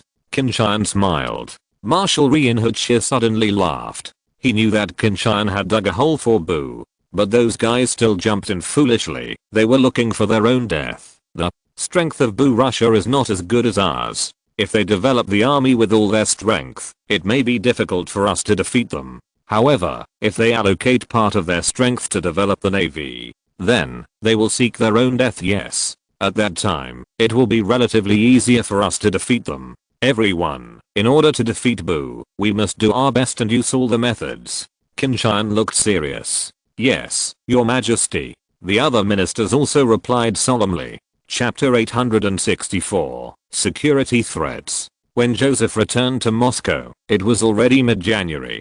Before leaving Berlin, he had already reported the results of his visit to Germany to the country. However, those agreements have aroused fierce debate within the Budapest Party. Some people think that Germany has malicious intentions in doing so. The most important point is that Germany proposed to help Russia build a transportation network, which will be a preparation for the invasion of Russia. There are also people who can accept help from Germany. After all, Germany is currently the only country that has promised to help Russia rebuild its industrial system. Without a sound industrial system, it is almost impossible for Russia to develop into a powerful industrial country. As for the malicious intentions of the Germans, there is no need to worry at all after Russia's strength develops.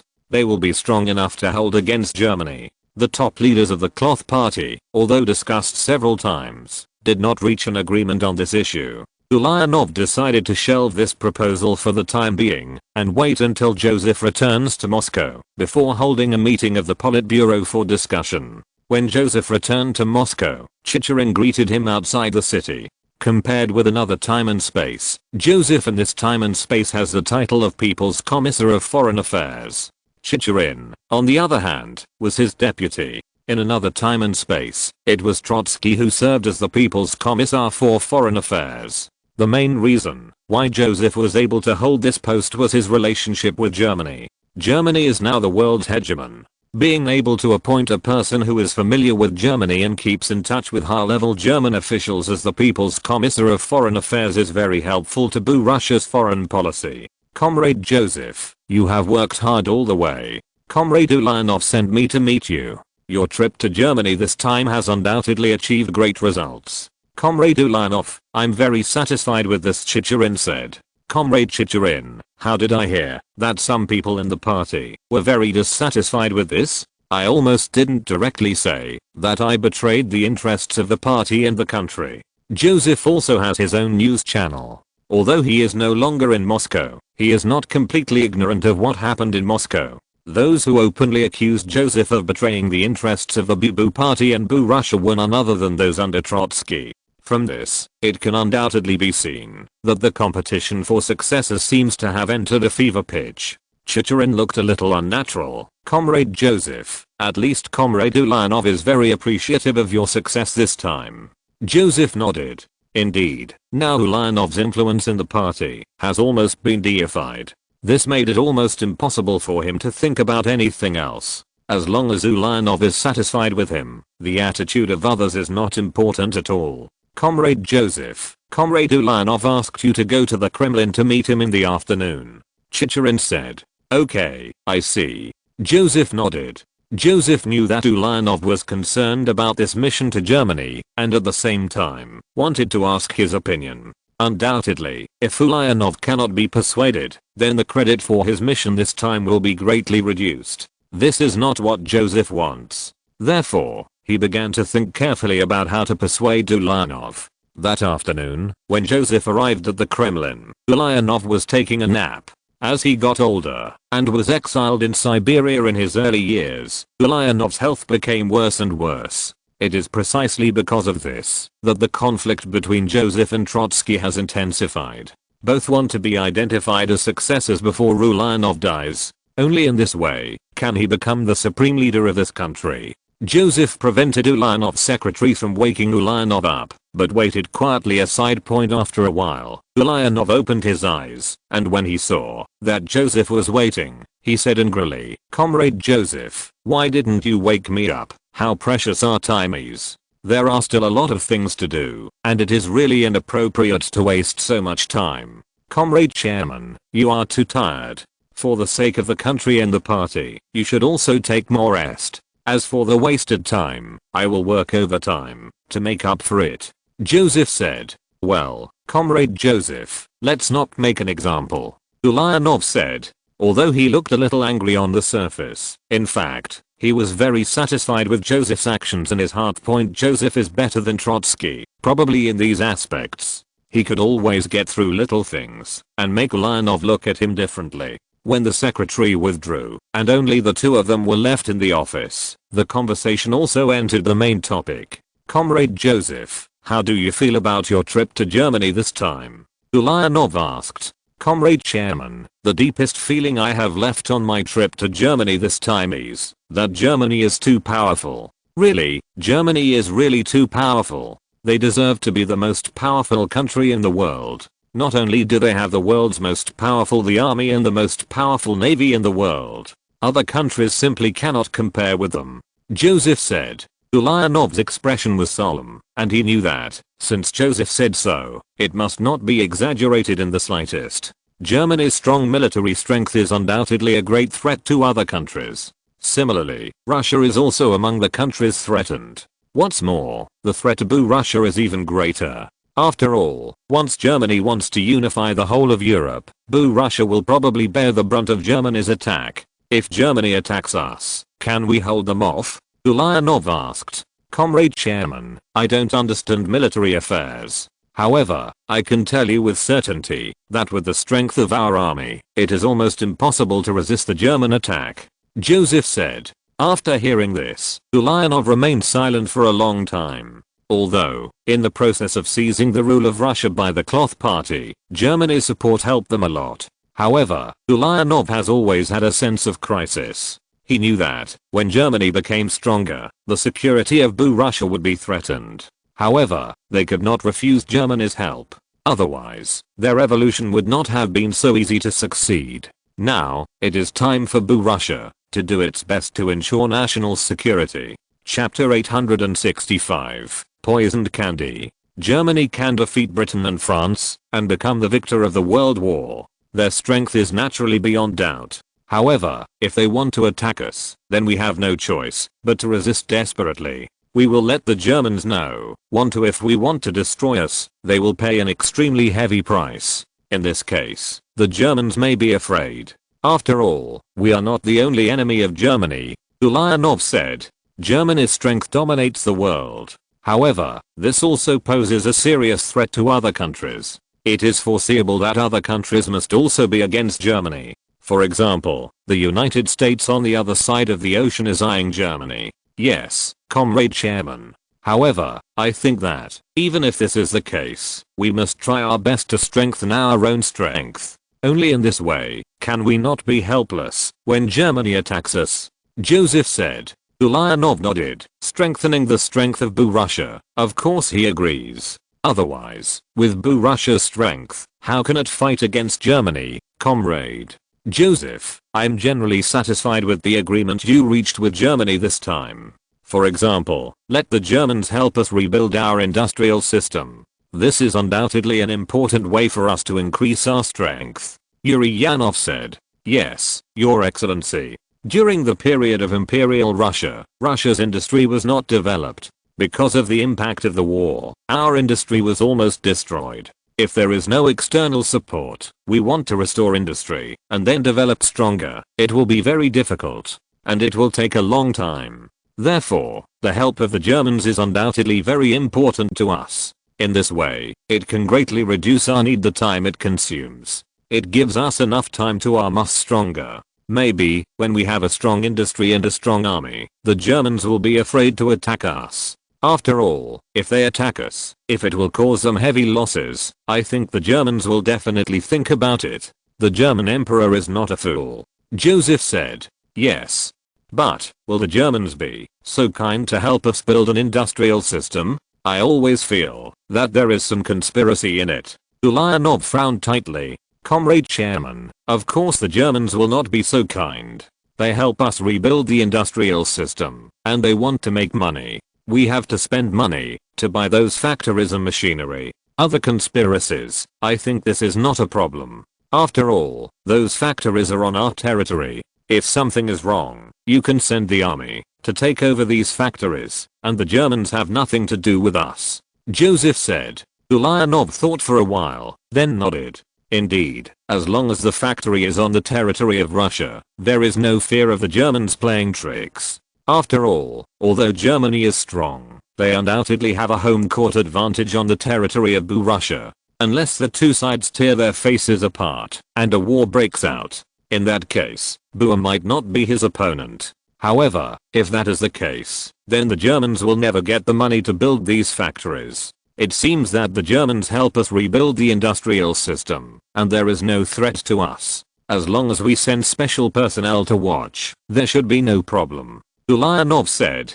Although, Ulyanov's intuition still told him that there must be some kind of trap in it.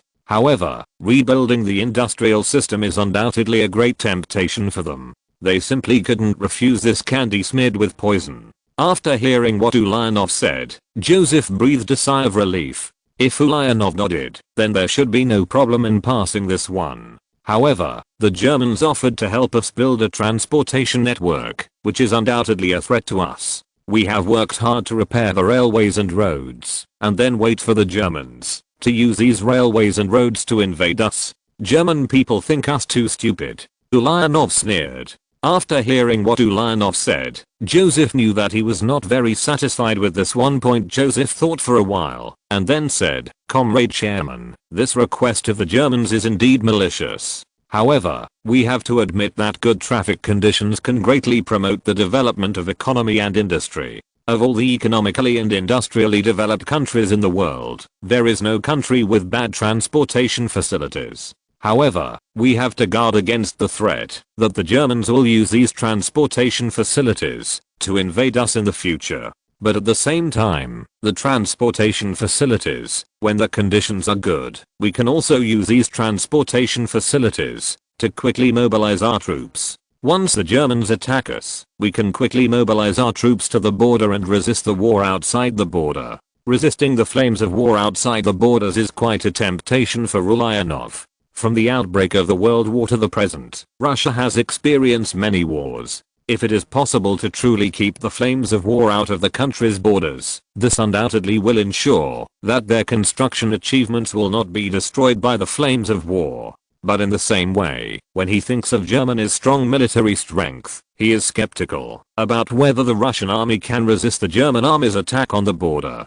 After all, the German army is too strong. In contrast, the strength of the Russian army is too weak. Will our army be able to withstand the German attack by then? Ulyanov asked. Joseph was taken aback for a moment, and then said, Comrade Chairman, I don't know about that. On this issue, Joseph certainly can't foolishly guarantee the ticket.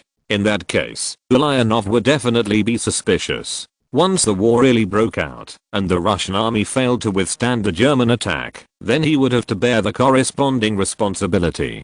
Joseph is not a fool to do such a thing. Ulyanov thought for a while, and had no choice but to say that he would hand over this issue to the Politburo meeting for discussion. After all, he only knew that Joseph was not from a military background, and even if he knew a little about military matters, it was only a half knowledge. This time Joseph was able to successfully go to Germany and bring back so many agreements, which is already very good.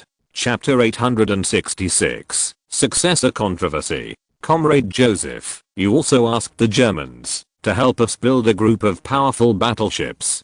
Do you think it is necessary for us to build a powerful navy? Ulyanov asked. Yes, Your Excellency. I think it is very necessary for us to build a strong navy. Although, our strength is still very weak and far from being comparable to that of Germany. However, we want to see that other powerful countries are all we have a powerful navy. Once we become strong, we want to liberate all mankind. Without a strong navy, how can we do it?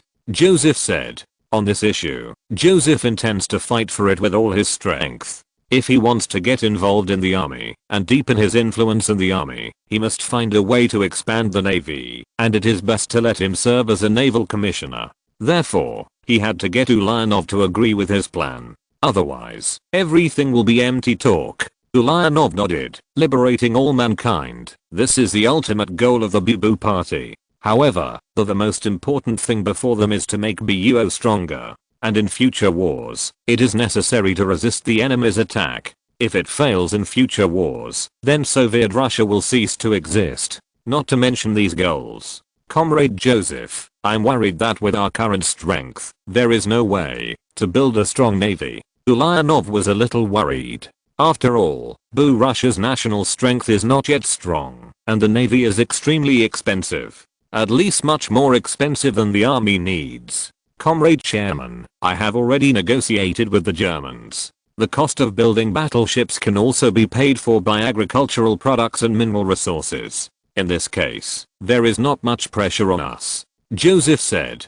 Ulyanov's brows were still tightly frowned. Although the German side agreed to pay with agricultural products and mineral resources. However, the reconstruction of the industrial system, as well as the construction of transportation, and now the construction of naval battleships, will cost a lot of money. Relying on agricultural products and mineral resources, they don't know how long it will take to pay off these debts. Ulyanov knew very well that, in order to gather more agricultural products, to trade with the Germans, many Russian farmers could not even have enough to eat. If the oppression continues, I really don't know what big trouble will happen.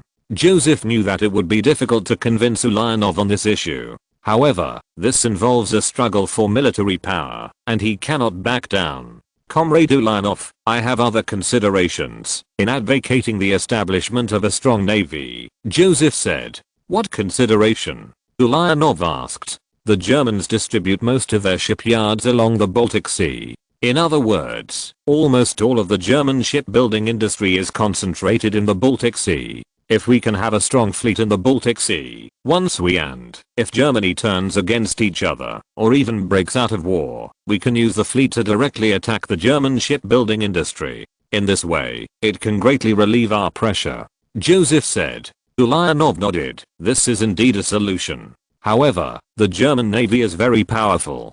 Even if we have a few powerful battleships, I'm afraid that we are not the opponent of the German navy. Comrade Chairman, the German navy is indeed very powerful. But at the same time, Germany's enemies are equally powerful. Their enemies are not only us. In addition, the Germans also have the most extensive overseas colonies in the world. Therefore, the German navy they are scattered all over the world to deploy.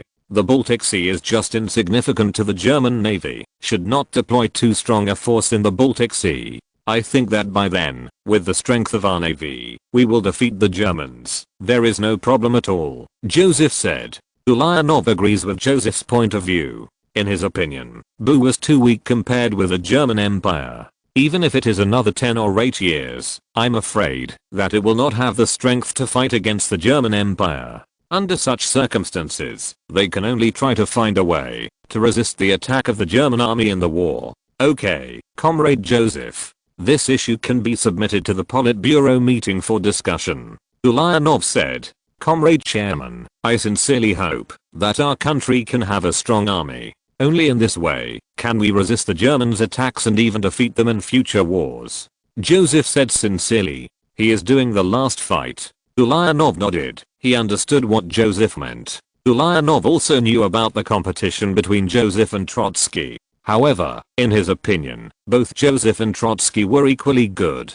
But in terms of closeness, it is obvious that Joseph, who has been following him, is getting closer. Trotsky was different. He had great strength during the revolution. Even after the success of the revolution, he was able to confront Ulyanov. When the Brest Treaty was signed, Ulyanov's claim was even blocked for a time. It can be said that Trotsky is definitely second only to Ulyanov in the current Budapest party in Russia. He is not only a member of the Politburo, but also the chairman of the Revolutionary Military Committee and a member of the Army and Navy of the People's Committee. Originally, Trotsky served concurrently as a Foreign Affairs Commissioner. But Joseph showed great diplomatic ability in his contacts with Germany.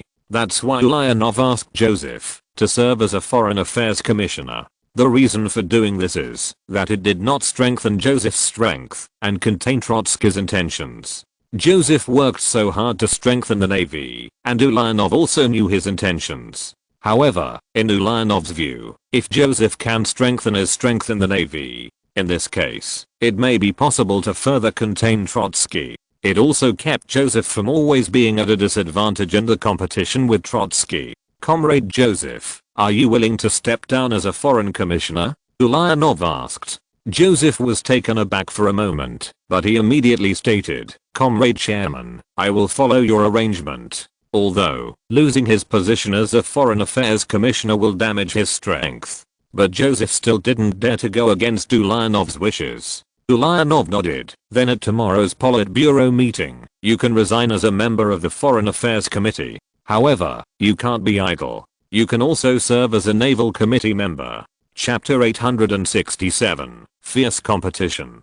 Joseph left the Kremlin and sat in his car. At this time, he could no longer restrain the ecstasy in his heart. A smile immediately filled his face. This conversation with Ulyanov made him very satisfied, and he gained a lot. He never thought that being able to concurrently serve as a naval commissioner would be tantamount to snatching a piece of fat from Trotsky's hands. Although, the navy is far inferior to the army, but it is always the army. After the power expands to the army, this will greatly increase Joseph's strength from now on. Although it is still impossible to overtake Trotsky, at least it can fight against him. More importantly, this seems to represent Ulyanov's meaning. This will definitely make other neutral people think. If they can turn to Joseph because of this, it will be a great thing for Joseph. The next day, a meeting of the Politburo of the Burundi party was held in the small conference room of the Kremlin. Now there are only 5 members of the Politburo of the Burundi party.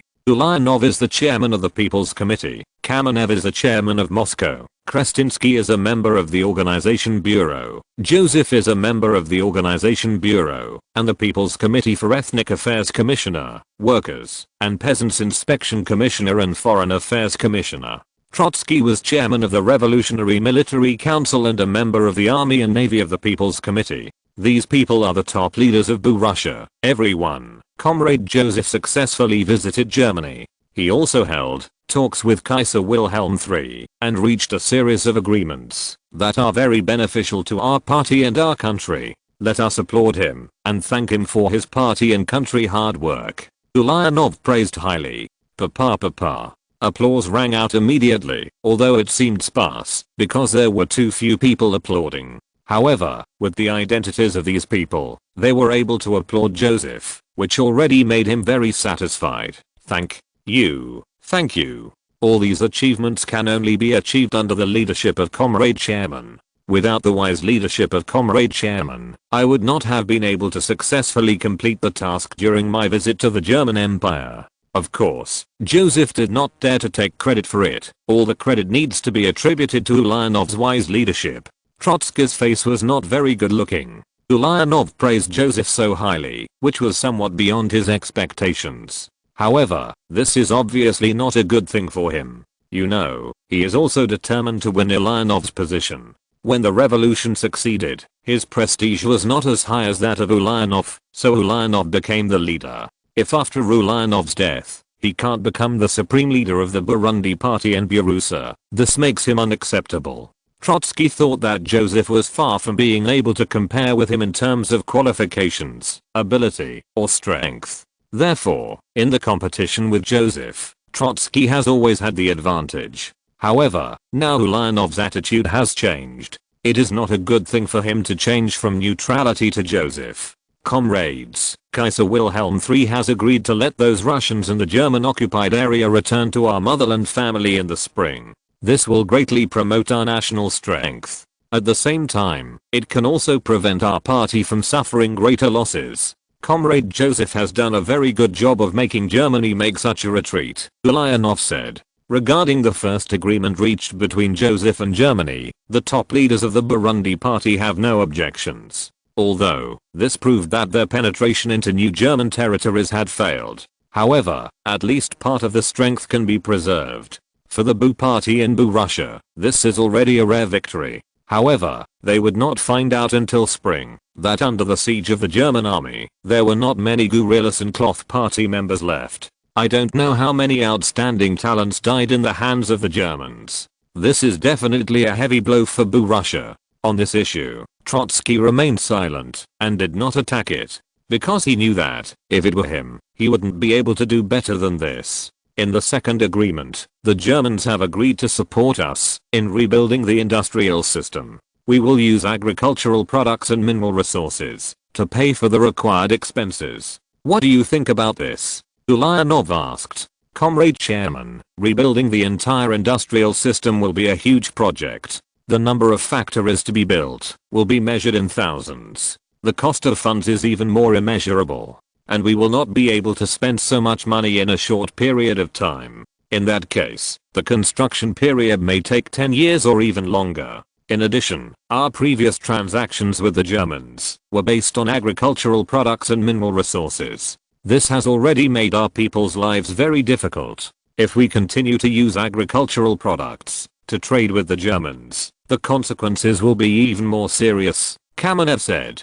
Ulyanov's expression became a little unnatural. Can't our food production be further increased? Ulyanov asked. Comrade Chairman, the loss of Ukraine, half of Belarus and the 3 Baltic countries has reduced our grain production area a lot. Naturally, the grain output will not be much higher. In addition, there is an extreme shortage of agricultural materials such as pesticides and fertilizers, which makes our grain yield has been restricted, Kamenev continued. In our agreement with the Germans, the industrial system also includes pesticide factories and fertilizer factories. When those factories are completed and put into operation, we will not be short of pesticides and fertilizers. Food production will naturally increase. Although, now we will have a hard time for a while. However, when our industry is restored, our people will be able to live a good life. I believe that our people can understand this. Only with a strong industry, our country can become stronger, and we don't have to look at other people's faces, and we don't have to worry about being invaded by the enemy, so that we can finally achieve the goal of liberating all mankind.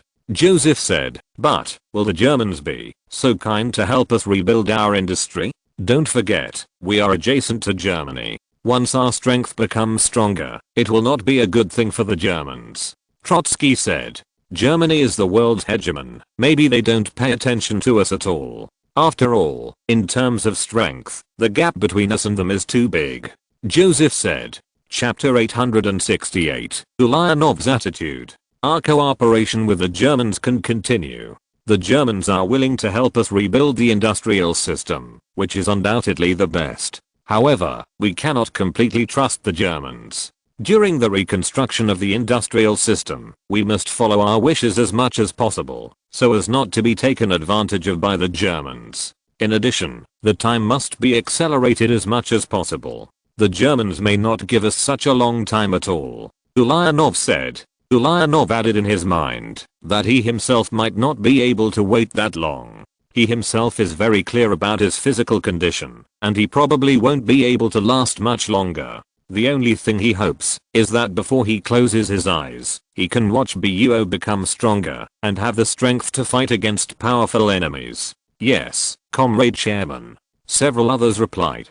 Ulyanov's words undoubtedly set the tone for this cooperation. Others only have to follow orders. If violated, the consequences will be very serious. Ulyanov is just human like everyone else. Although it has been deified more and more, it is still human in the final analysis. Everyone has emotions and desires. Especially when you get older, you will miss the power in your hands very much. Once questioned, it is undoubtedly unbearable.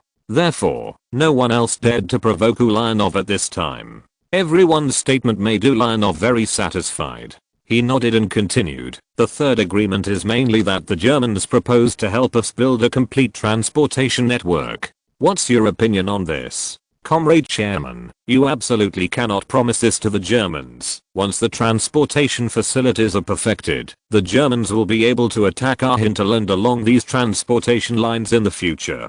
This is definitely a huge challenge for us. Threat. The Germans definitely have bad intentions. We must reject them. Trotsky's attitude was very firm. Could it be that our army is really so vulnerable that it cannot withstand the German attack? Ulyanov frowned, seeming a little dissatisfied.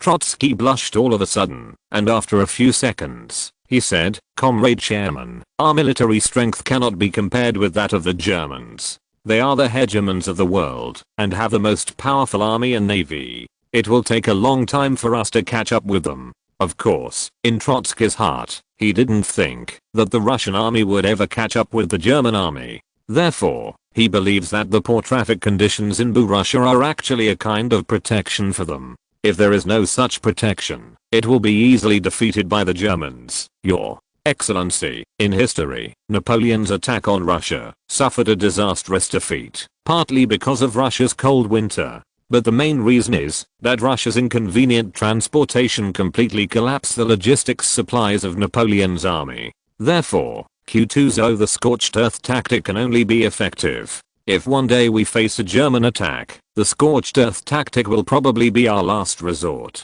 Kamenev suggested. Ulyanov nodded. He was not ignorant of this. Comrade Chairman, I think we can look at it separately. The improvement of the transportation network will certainly affect our safety, but at the same time, we can also develop our industry and economy and make us stronger. If we can, on the basis of a strong country, build a powerful army, then we will be able to resist the Germans' attack. The transportation network will not pose a threat to us. Joseph said. Comrade Joseph, this is very difficult. No matter how hard we try, it is almost impossible to have an army capable of defeating the Germans. Trotsky retorted. How do you know if you don't try? If you, as the chairman of the military committee and the army and navy commissioner, don't even have confidence, then how can we expect our army to defeat the Germans? Joseph sneered.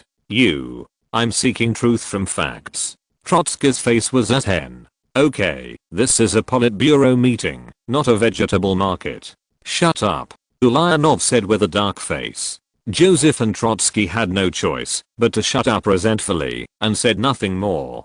Do you have any other opinions? Ulyanov asked. Comrade Chairman, we may agree to this proposal of the Germans. However, it is up to us to decide how to build roads and railways and what standards to adopt. We can continue to use the railway standards of the Imperial Russian era. In this case, the Germans' trains cannot use our railways. As for roads, it is not too difficult to build them. But similarly, it is not difficult to destroy them. The big deal is that, if the war does not go well, we will destroy those railways and roads, and not give German people take advantage of these opportunities of railways and roads. I think, even if we break out of war with the Germans, it should be many years later. Before this time, we can take advantage of the convenient transportation network to develop our economy and industry. Krestinsky said. Comrade Krestinsky's suggestion is very good. In this way, we will not only develop our industry and economy, but also ensure our security. Our security will not be truly guaranteed until our strength grows stronger, Joseph said immediately. Trotsky's complexion was as dark as the bottom of a pot. Comrade Krestinsky's idea is indeed good, so let's do it in this way, Ulyanov said. Comrade Chairman, let Comrade Krestinsky be in charge of this plan, Joseph suggested. Ulyanov thought for a while, then nodded. Okay, I'll leave this plan to you. No problem, right? Comrade Krestinsky. No problem, Comrade Chairman. I promise to complete this task. Krestinsky replied firmly. Stupid guy. He was sold by Joseph, and he counted the money for him. Trotsky cursed in his heart. He saw Joseph's trick. After giving this task to Krestinsky, he can get out of it. In the future, even if something goes wrong with this plan, he can shirk responsibility. And that idiot Krestinsky foolishly accepted this task, thinking it was a good job. Later, he realized how powerful it was. Chapter 869. Joseph's Victory. The last agreement. Comrade Joseph successfully got the Germans to agree to help us build a batch of battleships. Judging from the statistics, it is definitely the most powerful battleship in the world. Comrade Joseph will explain it to everyone. Uriano husband said. Okay, Comrade Chairman. Joseph nodded. Comrades, I participated in the German military parade and ship review. I have a taste of what the most powerful army in the world looks like. I have to admit that the German army and navy are actually the most powerful. Not to mention the army, the advanced capital ships of the German navy alone are enough to shock people. The German navy has the most powerful capital ship formation in the world. Even if they sold 18 capital ships, the remaining 16 capital ships are still the most powerful capital ships in the world. In comparison, our navy is too weak. Even, we no longer have the ability to build capital ships, Joseph said. Although, now we have good relations with Germany. However, everyone knows that war will inevitably break out between our two countries in the future. Germany will not tolerate a powerful country by their side. And if we want to liberate the world, Germany will. China's imperialist countries must also be defeated by us. However, our military strength is inherently weaker than that of Germany. Therefore, we must find a way from other places. Most of the German shipbuilding industry is concentrated on the coast of the Baltic Sea. If we can have a powerful navy in the Baltic Sea, we can pose a great threat to the Germans. We can even launch attacks on the coast of the Germans and destroy their industries when war breaks out. In this case, it is very important for us to defeat the Germans. Were very helpful, Joseph continued. Comrade Joseph, you think all this is too simple? Will the Germans be kind enough to help us build battleships? They will definitely make a lot of profits from us. In addition, even a few battleships cannot change us. The fact that our navy is much weaker than that of the Germans. Compared with the Germans, our navy can't pose any threat to them at all. Even if we start a war, it may be wiped out by the Germans. Instead of wasting a lot of it, is better to concentrate on the development of the army than to use the resources to build the navy. Only when the army is strong can we resist the German attack and even defeat the Germans. Trotsky retorted. Comrade Trotsky, I do not deny that, even if we acquire a few powerful battleships, we are not an opponent of the German navy. However, we do not need to confront the German navy at all. The German navy needs to be deployed around the world to protect their overseas benefits. There will not be much force deployed in the Baltic Sea. In addition, the enemy of the German navy is also very powerful. Therefore, we can still have an advantage in the Baltic Sea. Joseph said. This is just your one-sided statement. I don't believe that the Germans will really help us build a powerful capital ship. Trotsky was not ready to let go on this issue. This is guaranteed by the German Kaiser himself. I think the German Kaiser's guarantee should be correct. No matter what, Germany is the most powerful in the world. If the Kaiser's guarantee can't be counted, then Germany still can't have a reputation, Joseph said. The battleship built by the Germans for us has a displacement of more than 45,000 tons, is equipped with 3 triple-mounted 410mm main guns, and has a maximum speed of 24 knots. The thickness of the main armor is also more than 400mm. If such a battleship is not considered the world's, if you are on the most powerful battleship, what kind of battleship can be considered the most powerful battleship? Joseph continued. Well, don't think about this issue. We have a strong navy, which is also very necessary. Let the Germans help us build 4 battleships. Ulyanov made a decision. Yes, Your Excellency Chairman. Joseph and others replied. Although Trotsky was unwilling, he had no choice but to say no more. Ulyanov had already decided, if he objected again, it would definitely cause Ulyanov's dissatisfaction. Trotsky did not want to offend Ulyanov at this juncture. After talking about these business matters, Ulyanov glanced at Joseph. Joseph stood up and said to everyone, "Comrades, I'm formally proposing to the Politburo to resign from the post of People's Commissar for Foreign Affairs. I hope the Politburo can approve it." Except for Joseph and Ulyanov, everyone else was stunned. Obviously, no one expected that Joseph would make such a decision. Trotsky was even more stunned. He was wondering why Joseph would do this. If you have no objections, then approve the resignation of Comrade Joseph, the new People's Commissar for Foreign Affairs. I propose to be Comrade Chicherin. Do you have any opinions on this? Ulyanov asked. Chicherin was the Deputy People's Commissar for Foreign Affairs before, and at the same time, this is the candidate proposed by Ulyanov. Of course, others will not object to this. In addition, the plan to build battleships for the Navy was proposed by Comrade Joseph. Therefore, I intend to hand over this plan to Comrade Joseph. Do you have any opinions on this? Ulyanov asked. Although Trotsky believes that this should be the responsibility of him, the chairman of the Revolutionary Military Council and the People's Commissar of the Army and Navy. However, he didn't want to get involved, so he didn't object. In this case, let Comrade Joseph serve as a naval commissioner. In this case, Comrade Trotsky's pressure can also be relieved. Ulyanov continued. Comrade Chairman, my work is not busy. I can continue to do the work of the Navy Commissioner. Trotsky said quickly. Now he understood Ulyanov and Joseph's intentions, but it was too late. Comrade Trotsky's spirit is worth learning from. However, I still think that Comrade Trotsky should not be too tired. Ulyanov emphasized. Seeing this, Trotsky deserves a compromise. Ulyanov has clearly pointed this out. If he refuses again, it will be no different from tearing his face. At this time, Trotsky did not want to do that. Ulyanov's prestige is unmatched by him. After Ulyanov died, no one could suppress him.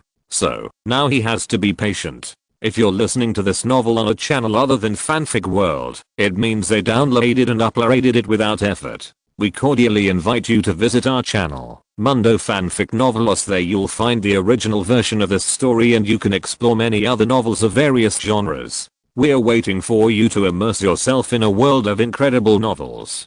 Chapter 870, Gibraltar. Your Majesty, Boo Russia has officially replied to us and is willing to cooperate with us, Imperial Foreign Minister Vahid said with a smile. Several agreements reached between Qin Tian and Joseph have been approved. When the news came, Qin Tian and the military and political ministers of the empire couldn't believe it. After all, what Germany sent to Boo Russia was poisoned candy, and those people in Boo Russia are not fools, so it is impossible not to know this.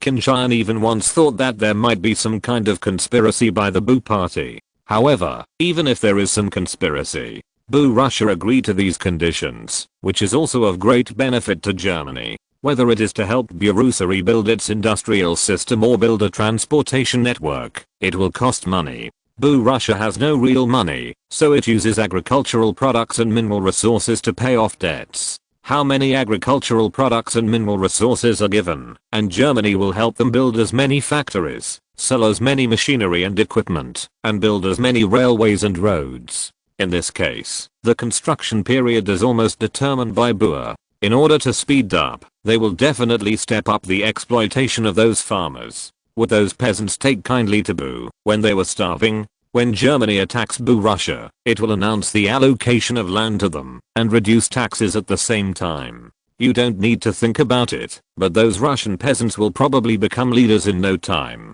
Then let's implement it according to the agreement. Qin Tian said. Yes, Your Majesty. The Imperial Prime Minister below nodded. Although many of the cooperation with Boo Russia this time involves the future military deployment of the empire, most of the projects are basically civilian projects supported by the government. Of course, in order to meet the needs of the military will definitely send people secretly to participate in it. Only in this way can we ensure that the military gets what it wants and take the lead in future wars. How many battleships did Russia ask us to build for them? Qin Tian asked. Germany helped Russia build a batch of battleships, which is also a key project of this cooperation. Your Majesty, Russia proposed to build 4 battleships of this class. Marshal Reinhard Scheer, Minister of the Navy, said. 4 ships. It's about the same. Their financial resources are not enough. Qin Tian rubbed his chin. Although he wanted to cheat hard, but only had such little financial resources, there was no other way. When the Navy builds these warships for Russia, it must reserve some loopholes. Only in this way can we ensure that we can easily sink these battleships when we go to war. Qin Tian said. Yes, Your Majesty. The designers have already started to think of a way. At that time, the Russians will find out that they have spent huge sums of money and what they bought back is just a pile of scrap iron. Marshal Reinhard Scheer smiled. Said. Although, this seems a bit immoral. However, for the benefit of the empire, in order to be able to win the war, it is natural to do everything possible. By the way, Your Majesty, the Ottoman Turkish Empire has also expressed the hope of ordering a batch of battleships from the empire. Marshal Reinhard Scheer continued. What warship do they want to buy? How many ships? Qin Tian asked. They want us to build 2 battleships for them, based on the Mackensen class battleships. Qin Tian thought for a while. Promise them. However, the profits that should be made must be guaranteed. Marshal Reinhard Scheer nodded. The last time Germany held a battleship auction, the Ottoman Turkish Empire bought the battle cruisers von der Tann and Leopold, as well as the Ostfriesland battleship. But now it seems that the Ottoman Turkish Empire is obviously not satisfied with these warships. Of course, this is not to say that these warships are not good, but that compared with the warships bought by the Austro-Hungarian Empire, the naval strength of the Ottoman Turkish Empire seems too weak. It can be said that, if the Ottoman Turkish Empire and the Austro-Hungarian Empire went to war, their navy would probably have to hide in the Black Sea, and they would not even have the courage to go out of the strait and enter the Mediterranean Sea. The current Ottoman Turkish Empire, although it has fallen, but they don't want to be suppressed too much. This is especially the case when the Austro-Hungarian Empire is pressing harder and harder on the Balkan Peninsula. Since the Ottoman Turkish Empire intends to strengthen their naval strength, Germany will of course help them. Although, this will bring the naval strength of the Ottoman Turkish Empire to a higher level. This makes the situation in the Mediterranean more complicated. However, this is also very beneficial to Germany. After the rapid rise of the Austro-Hungarian Navy, the German Navy's Mediterranean fleet could not control the entire Mediterranean in a short period of time. At this time, if the Ottoman Turkish Empire can confront the Austro-Hungarian Empire, this will allow the German Navy's Mediterranean fleet to gain more time for development. Yes, Your Majesty. Marshal Reinhard Scheer nodded. Your Majesty, the Imperial Navy's Mediterranean fleet has entered the Mediterranean Sea. However, there is currently no suitable military port. We are building military ports in Corsica and Sicily, but in a short period of time, they will not be able to move in. The fleet is currently only staying in the inside the civilian port. This is very detrimental to the safety of the fleet. Admiral Reinhard Scheer continued. Qin Tian nodded. The military port of the fleet is different from the general civilian port. Not only to build fortifications, but also to build a variety of military buildings, such as ammunition depots, oil depots, command centers, barracks and so on. The German Navy has begun to build military ports on Sicily and Corsica. However, there is still some time before the military port is put into use. Although the war will not start for a while, it would be great if the Mediterranean fleet can obtain a military port as soon as possible. What does the Navy think? Qin Tian asked. Your Majesty, isn't there a ready-made military port in the Mediterranean Sea? If we win it, the Mediterranean fleet will be able to enter immediately. Moreover, the geographical location is very good, and it has been a battleground for military strategists since ancient times. Reinhard said. ? Marshal Scheer said. You mean Gibraltar? Qin Tian asked. Yes, Your Majesty. Gibraltar is still in the hands of the British. However, the British have not deployed a fleet there. At present, only a small number of troops control the entire Gibraltar fortress. If we dispatch the fleet and marines to attack, it can definitely be taken down. Taking down the Gibraltar fortress will give the Mediterranean fleet an ideal military port, and at the same time, we will be able to guard the traffic arteries of the Mediterranean Sea. Marshal Reinhard said. Chapter 871, Must Win. The importance of the Gibraltar fortress is self-evident. Guarding the passages of the Mediterranean Sea and the Atlantic Ocean, there has always been a battleground for military strategists. If Germany can take the fortress of Gibraltar, it is tantamount to putting a nail in the passage between the Mediterranean and the Atlantic. Even if Germany can deploy the most advanced large caliber fortress guns in the Gibraltar fortress, it will be able to block the entire strait. After all, the straight line distance from the fortress of Gibraltar to Africa across the strait is only a dozen kilometers. The most advanced fortress artillery can easily hit the shells to the opposite bank. Coupled with the Suez Canal that is about to be controlled by Germany, the entire Mediterranean Sea will be in the hands of Germany. The fortress of Gibraltar is very important to the Empire's strategy in the Mediterranean. The Empire must do its best to take it down. Qin Tian set the tone. Since the Gibraltar fortress is very important to Germany, of course the Empire cannot let it go. Yes, Your Majesty. Marshal Reinhard nodded. Although the British had garrisons in the fortress, there were not many. Taking down the garrison is more like abandoning a child. The German Navy can take it there without much effort. Your Majesty, if we take action to Gibraltar, I'm afraid it will arouse the dissatisfaction of the Spaniards. The Spaniards have always claimed sovereignty over Gibraltar. Foreign Minister Wahid reminded. Qin Tian couldn't help but frowned. Indeed, Gibraltar has always been a thorn in the hearts of the Spaniards. The successive kings of Spain wanted to regain Gibraltar. However, because the British were too strong, the Spaniards were unable to do it. But they have always claimed sovereignty over Gibraltar. If Germany snatches Gibraltar from the British, the relationship between Spain and Germany will inevitably deteriorate sharply. In 1410, Gibraltar was recovered by the Spaniards, and in 1501, it was officially included in the territory of Spain. After Spain became stronger, adopted Spain a policy of expelling or forcibly converting the Moors who believed in Islam in the Gibraltar area, and many people were forced to move to Morocco in North Africa even after converting.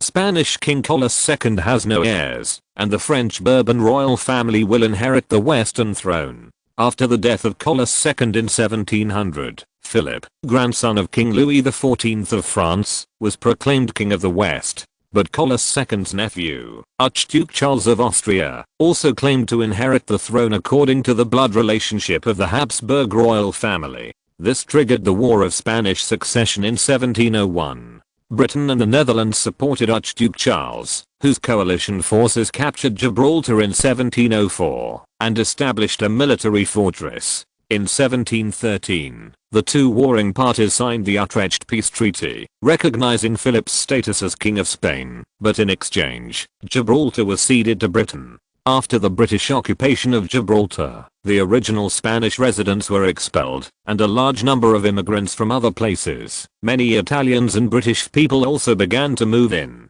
and some Moroccans also returned to enrich the local population. In 1830, Gibraltar officially became a British colony and main naval base. Since then, all military and political affairs of Gibraltar have been administered by the governor appointed by the British royal family. In 1909, the British built military bases, airports and fences in the neutral zone between Gibraltar and the West mainland, forming the border. In this world war, Britain was defeated, and even the mainland fell. It stands to reason that this should be a good opportunity for Spain to regain Gibraltar. However, the King of Spain, Alfonso XIII, had many after all. At that time, Germany announced that it would take over all of Britain's overseas colonies. Gibraltar is also an overseas colony of the British. If Gibraltar is forcibly taken back, maybe it will tear face with Germany because of this. Alfonso XIII hesitated very much. However, in his heart, Alfonso XIII is very much looking forward to recovering Gibraltar. This is the wish of successive Spanish kings. If he can successfully regain Gibraltar, then his prestige in the country will be improved a few words. This will be very helpful to consolidate his rule. The current Alfonso XIII is completely caught in a dilemma. Of course, Germany did not know about this. Even if he knew, Qin Tian probably wouldn't care. Spain has been in decline for hundreds of years, except after becoming the super overlord in the Age of Great Voyages. Especially after being beaten by the Americans during the Spanish-American War, they lost their overseas colonies, leaving only the native land to survive. The declining kingdom of Spain does not pose any threat to the German Empire. Therefore, Qin Tian naturally didn't care how the Spaniards would feel after Germany took down the Gibraltar fortress. The Spaniards can ignore it, although they have always claimed sovereignty over Gibraltar. However, they have never recovered Gibraltar. Even in this world war, the British were lost by us. This is what they regained. Gibraltar has a good opportunity, but they still haven't taken any action so far. Therefore, even if the Empire takes Gibraltar, they will have to endure it. Qin Tian said. Weak countries have no diplomacy, which is true in any era and anywhere. Germany is so powerful that it can completely ignore the interests of the Kingdom of Spain. Yes, Your Majesty. Vashite nodded and said no more. Marshal Scheer, does the Navy have any plans to take Gibraltar? Qin Tian asked. Your Majesty, we have already made a plan for you. The Mediterranean Fleet will dispatch warships to bombard Gibraltar to cover the landing of a regiment of Marines. With the strength of a regiment, it is enough to capture the entire Gibraltar. According to the analysis of the staff officers, the attack on Gibraltar this time will be very easy, said Marshal Reinhard Scheer. Taking Gibraltar will certainly be easy, but what if the Spaniards intervene? Qin Tian asked. Your Majesty, the Spaniards wouldn't have the guts, would they? Marshal Reinhard Scheer was taken aback. Who knows? If there are other people's instigation, there may be some accidents. Therefore, it is best to prepare in advance. Qin Tian reminded. Qin Tian knew that the British would never give up the Gibraltar fortress so easily. The British will never tire of being able to make trouble for the German Empire. Marshal Reinhard Scheer nodded. He is also a smart person, so he naturally knew what Qin Tian was worried about. Chapter 872, British Conspiracy. Canada, Toronto, Prime Minister's Office. After the British cabinet moved here from the mainland, it has gradually entered the right track. Of course, there were also many struggles during the period. The powers of the Governor-General and Prime Minister of Canada have been stripped. Now Canada has become a place where Churchill has the final say. There is no way. Canada has become the last base of the British Empire. If they can't control this place, it will be impossible for them to revive. Under such circumstances, the Governor and Prime Minister of Canada have become victims. Although, they hold a lot of power locally in Canada. However, it is impossible to fight Churchill without mastering the army. Now, the situation in Canada has stabilized. The British Empire is lingering here, enjoying its final glory. In the case of the United States, Germany did not launch an attack on Canada. But in the same way, if the British Empire dares to engage in small captains, such as sending a fleet to attack German merchant ships, or other actions that are detrimental to Germany's interests, then what awaits them will be a fierce blow from Germany. The consequences are simply not something the British can bear. Therefore, the policy set by the British cabinet is to try not to provoke the Germans as much as possible before gradually recovering their strength, develop themselves first, restore their strength, and then wait for the opportunity. However, this does not mean that the British are willing to watch Germany grow stronger day by day. After all, the Germans have now begun to attack the remaining British colonies. As Germany swallows those colonies step by step, Germany's strength will become stronger. At that time, it will be even more difficult for Britain to defeat Germany. If you can find some small troubles for Germany, of course it will not have much impact on Germany. However, it can also make Germany pay a greater price for this. Gentlemen, our army conscription in Canada has begun.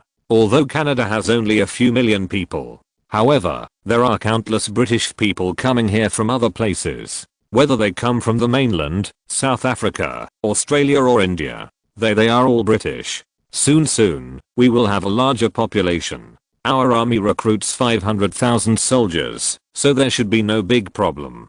Churchill seemed very optimistic. Our navy has also begun to recover. We are upgrading the Canadian shipyard. It is expected that by next year, we will be able to start building our capital ship. Of course, there is also an aircraft carrier. We have already suffered a loss last time. This time, we will not make the same mistake again. We will be stronger again. At the same time, with our help, the United States will also become stronger. At that time, we will unite and fight against Germany. If you add other countries that oppose Germany, it will be very easy to defeat Germany. Churchill seemed very optimistic. Your Excellency Prime Minister, everything is moving in a good direction. The future of the British Empire will definitely get better and better. The new Minister of War, Earl Kitchener, said with a smile. Your Excellency, Governor Grad once again requested to withdraw from the Strait of Gibraltar. Recently, although the Germans have not taken action against Gibraltar.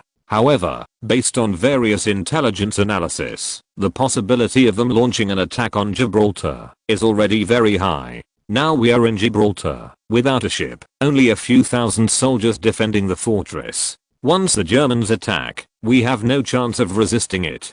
Sir Edward Grey, the Foreign Secretary, said. Churchill could not help frowning. Gibraltar is very important. After the British Empire occupied Gibraltar, it has been blocking the passage of other countries into the Mediterranean through there. If it is abandoned, it will be a huge blow to the global interests of the British Empire. However, Churchill then thought, does the current British Empire still have so-called global interests? They are withdrawing their strength to Canada as much as possible, so that they can survive here. Gibraltar is indeed unstoppable. Let Governor Grad evacuate at the right time. Churchill sighed. Although, it had long been expected that the evacuation would be inevitable. However, the shrinking global interests of the British Empire still made Churchill distress felt. You know, the British Empire paid a huge price in order to obtain these benefits. Now, they can't keep these interests anymore. They can only hand them over to others. Watching their enemies take these benefits away from their hands. Your Excellency, since Gibraltar is doomed to fail, then, let's return Gibraltar to the Spaniards. In this way, Gibraltar will not fall into the hands of the Germans. Besides, Spain is weak. One day in the future, we will return. If it rises once, it can take Gibraltar from the Spaniards again. Secretary of the Army Kitchener said. Churchill couldn't help, but his eyes lit up. This is a good way to kill two birds with one stone. It would be great if Germany and Spain could fight each other through this matter. Of course, it is still uncertain whether the Spaniards have the courage to fight the Germans. It is estimated that most of them have no courage. But even if it can make the Spaniards resentful, that is not bad. When going to war against Germany in the future, the Spaniards can definitely play a greater role. But, does Spain have the courage to accept Gibraltar?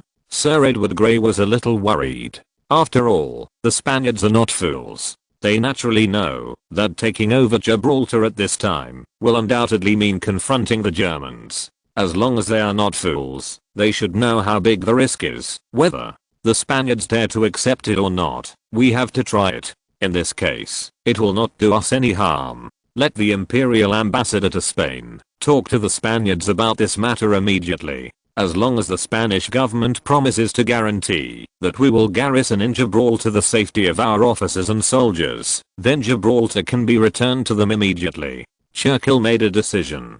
In order to avoid scores by long nights and dreams, he even asked to implement this matter as soon as possible. Okay, Your Excellency the Prime Minister. Sir Edward Grey nodded, then got up and left immediately, preparing to send a telegram to the British Ambassador to Spain. I hope the Spaniards will be more courageous. Churchill murmured. Chapter 873, The King's Adventure. Madrid, Spain. It is a beautiful city with a rich history. There are palatial buildings adorned everywhere. It's just that the passage of hundreds of years has made these buildings look a little mottled. The Age of Discovery was undoubtedly the most powerful period for Spain. Spain controlled the most extensive colony in the world. A large amount of gold and silver shipped back from the Americas made Spain the richest country at that time.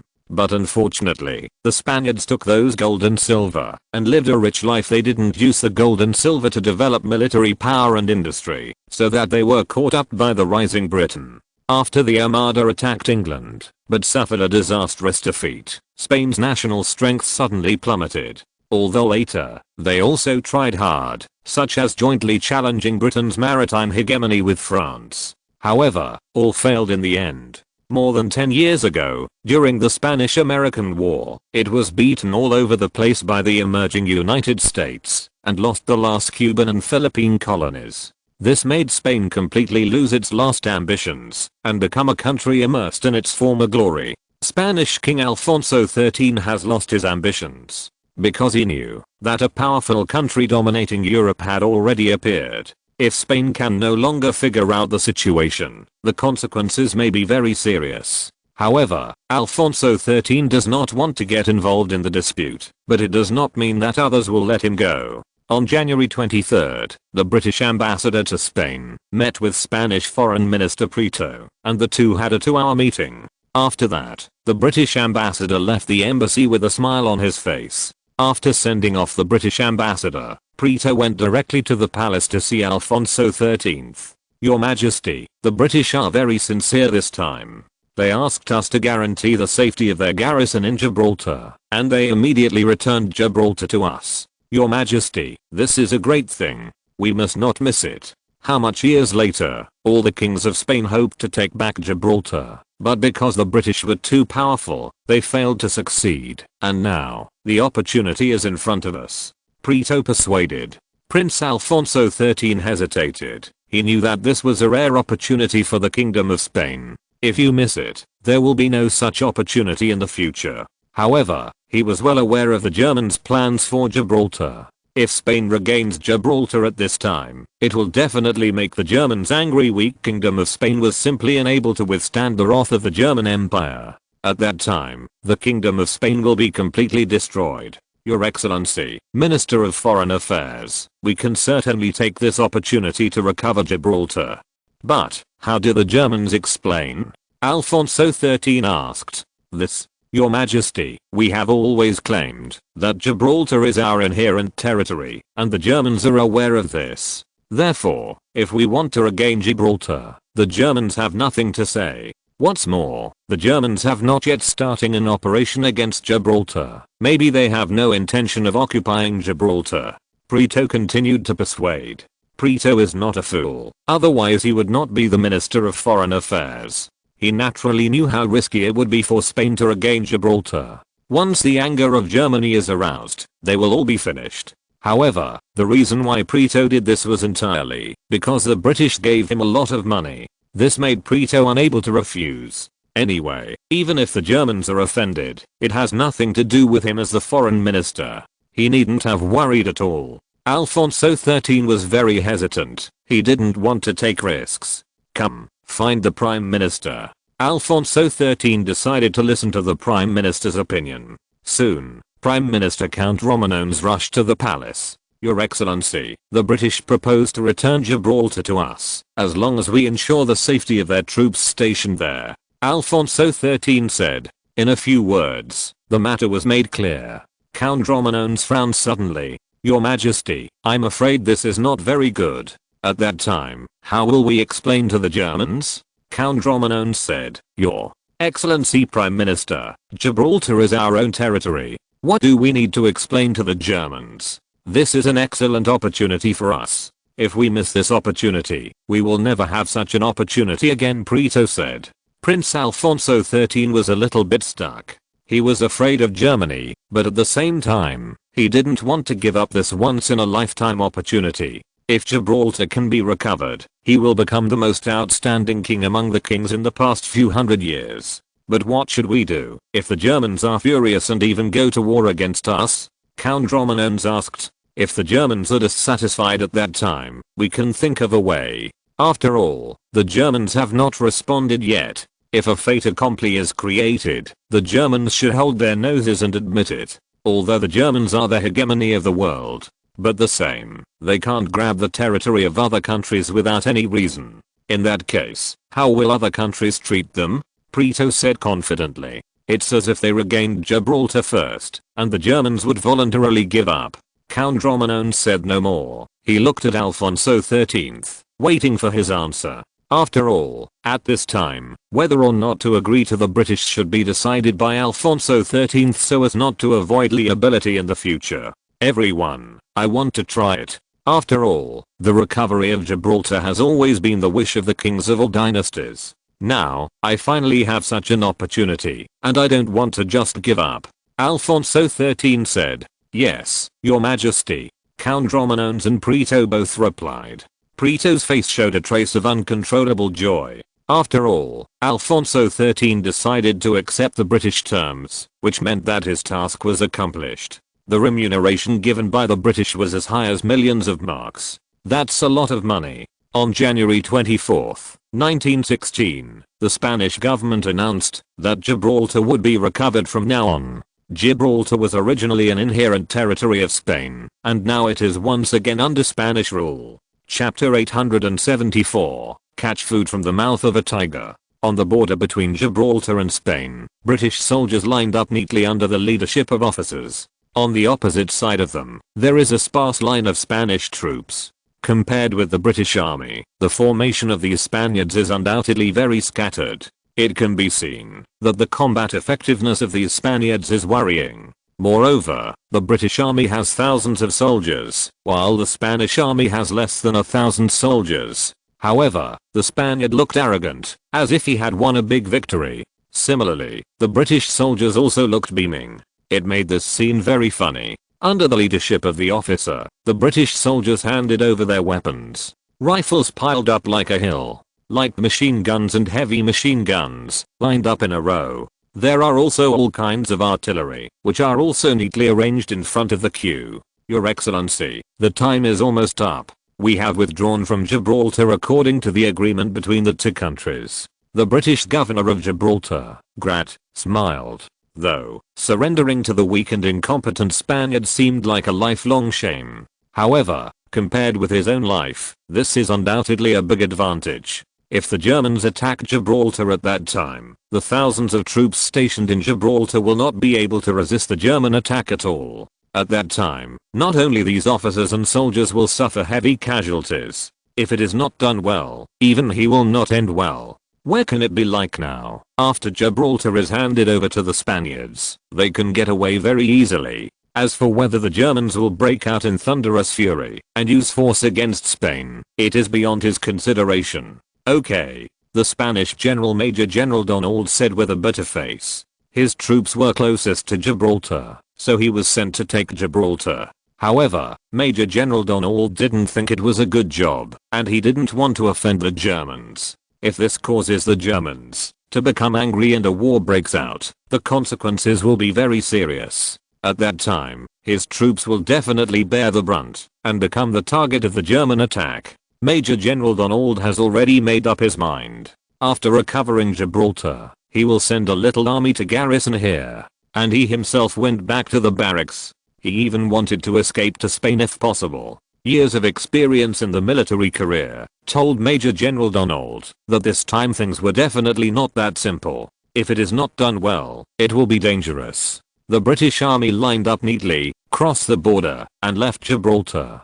They will go to the barracks arranged by the Spaniards. After the impact of this incident is over, they will leave Spain and go to Canada. The Spanish army entered Gibraltar and took over the defense here. Not far from Gibraltar, a fleet flying the Iron Cross flag is sailing. This fleet is the Mediterranean Fleet of the German Navy. The commander of the Mediterranean Fleet is Lieutenant Admiral Maofu, a general who has made a lot of contributions during the decisive battle with the British Navy and the expedition to the island nation. Of course, his hard work is now paying off. Not only was he promoted, but he also served as commander of a larger fleet. On the battleship Helgoland, the flagship of the Mediterranean Fleet, Vice Admiral Morph was looking into the distance. They are not far from Gibraltar, and it is estimated that they will be able to arrive in half an hour. Vice Admiral Maufu is quite satisfied with these capital ships of the fleet. The 7 capital ships of the Mediterranean Fleet are 4 Helgoland-class battleships and 3 Molt-class battle cruisers. Of course, this is not the Helgoland-class battleship and Molt-class battle cruiser built by the German Navy before, but the new George V-class battleship and Glorious-class battle cruiser built by the British. After being defeated by the German Navy, the British Navy was unwilling to fail and formulated a crazy shipbuilding plan in an attempt to build a group of powerful capital ships so that they could regain their maritime advantages. But it is a pity that, even if they sell the iron, they have not been able to complete the construction of these battleships. Most of the construction of the new Iron Duke class battleship, new George V class battleship, Prestige class battlecruiser and Glory class battlecruiser has been completed, and the outfitting has also been completed. It's almost done. But at that time, the German army landed in Britain. Coupled with the lack of materials, the construction of these warships had to be stopped. After Germany occupied Britain, these warships fell into the hands of Germany. After Germany towered these warships back to the local shipyard, they quickly made improvements and then worked overtime for sea trials. Let these warships enter the fleet to serve to make up for the lack of sea power of the German Navy. Of course, the capital ships of the German Navy's home fleet are composed of 4 Kaiser-class battleships and 4 Brandenburg-class battlecruisers. That is, the British Navy's Lion-class battleship and Hood-class battlecruiser. Only half of the construction of these 2 battleships has been completed, and it will take at least more than a year to complete the construction. Therefore, the local fleet is currently only supported by some small and medium-sized warships. Fortunately, the German Navy is now very powerful, and other countries dare not provoke Germany at all. Let all the ships get ready. After the fleet arrives, use the main artillery to bombard the fortress of Gibraltar. Anyway, the fortifications built by the British in the fortress of Gibraltar are also outdated. After we capture Gibraltar, we will rebuild it. Lieutenant General Mayo ordered. Yes, General. The communications officer immediately went to convey the order. It seems very interesting to use a warship built by the British to attack the British fortress. Lieutenant General Mayo murmured. The German officers and soldiers who heard Lieutenant General Mao's words couldn't help laughing. Indeed, aren't they using warships built by the British to attack British fortresses now? It has become a joke that the British Empire has fallen to this point. General, an urgent telegram from Berlin. At this moment, a staff officer reported. After Lieutenant General Mao read the telegram, his face was already very ugly. Command the fleet, stop the action, and stand by on the spot. Lieutenant General Mayo ordered. General, what happened? The officers asked. The Spaniards have taken over Gibraltar. What to do next? We have to wait for domestic orders. Lieutenant General Mao's face was ugly, and the Spaniards were obviously taking food by the mouth of a tiger.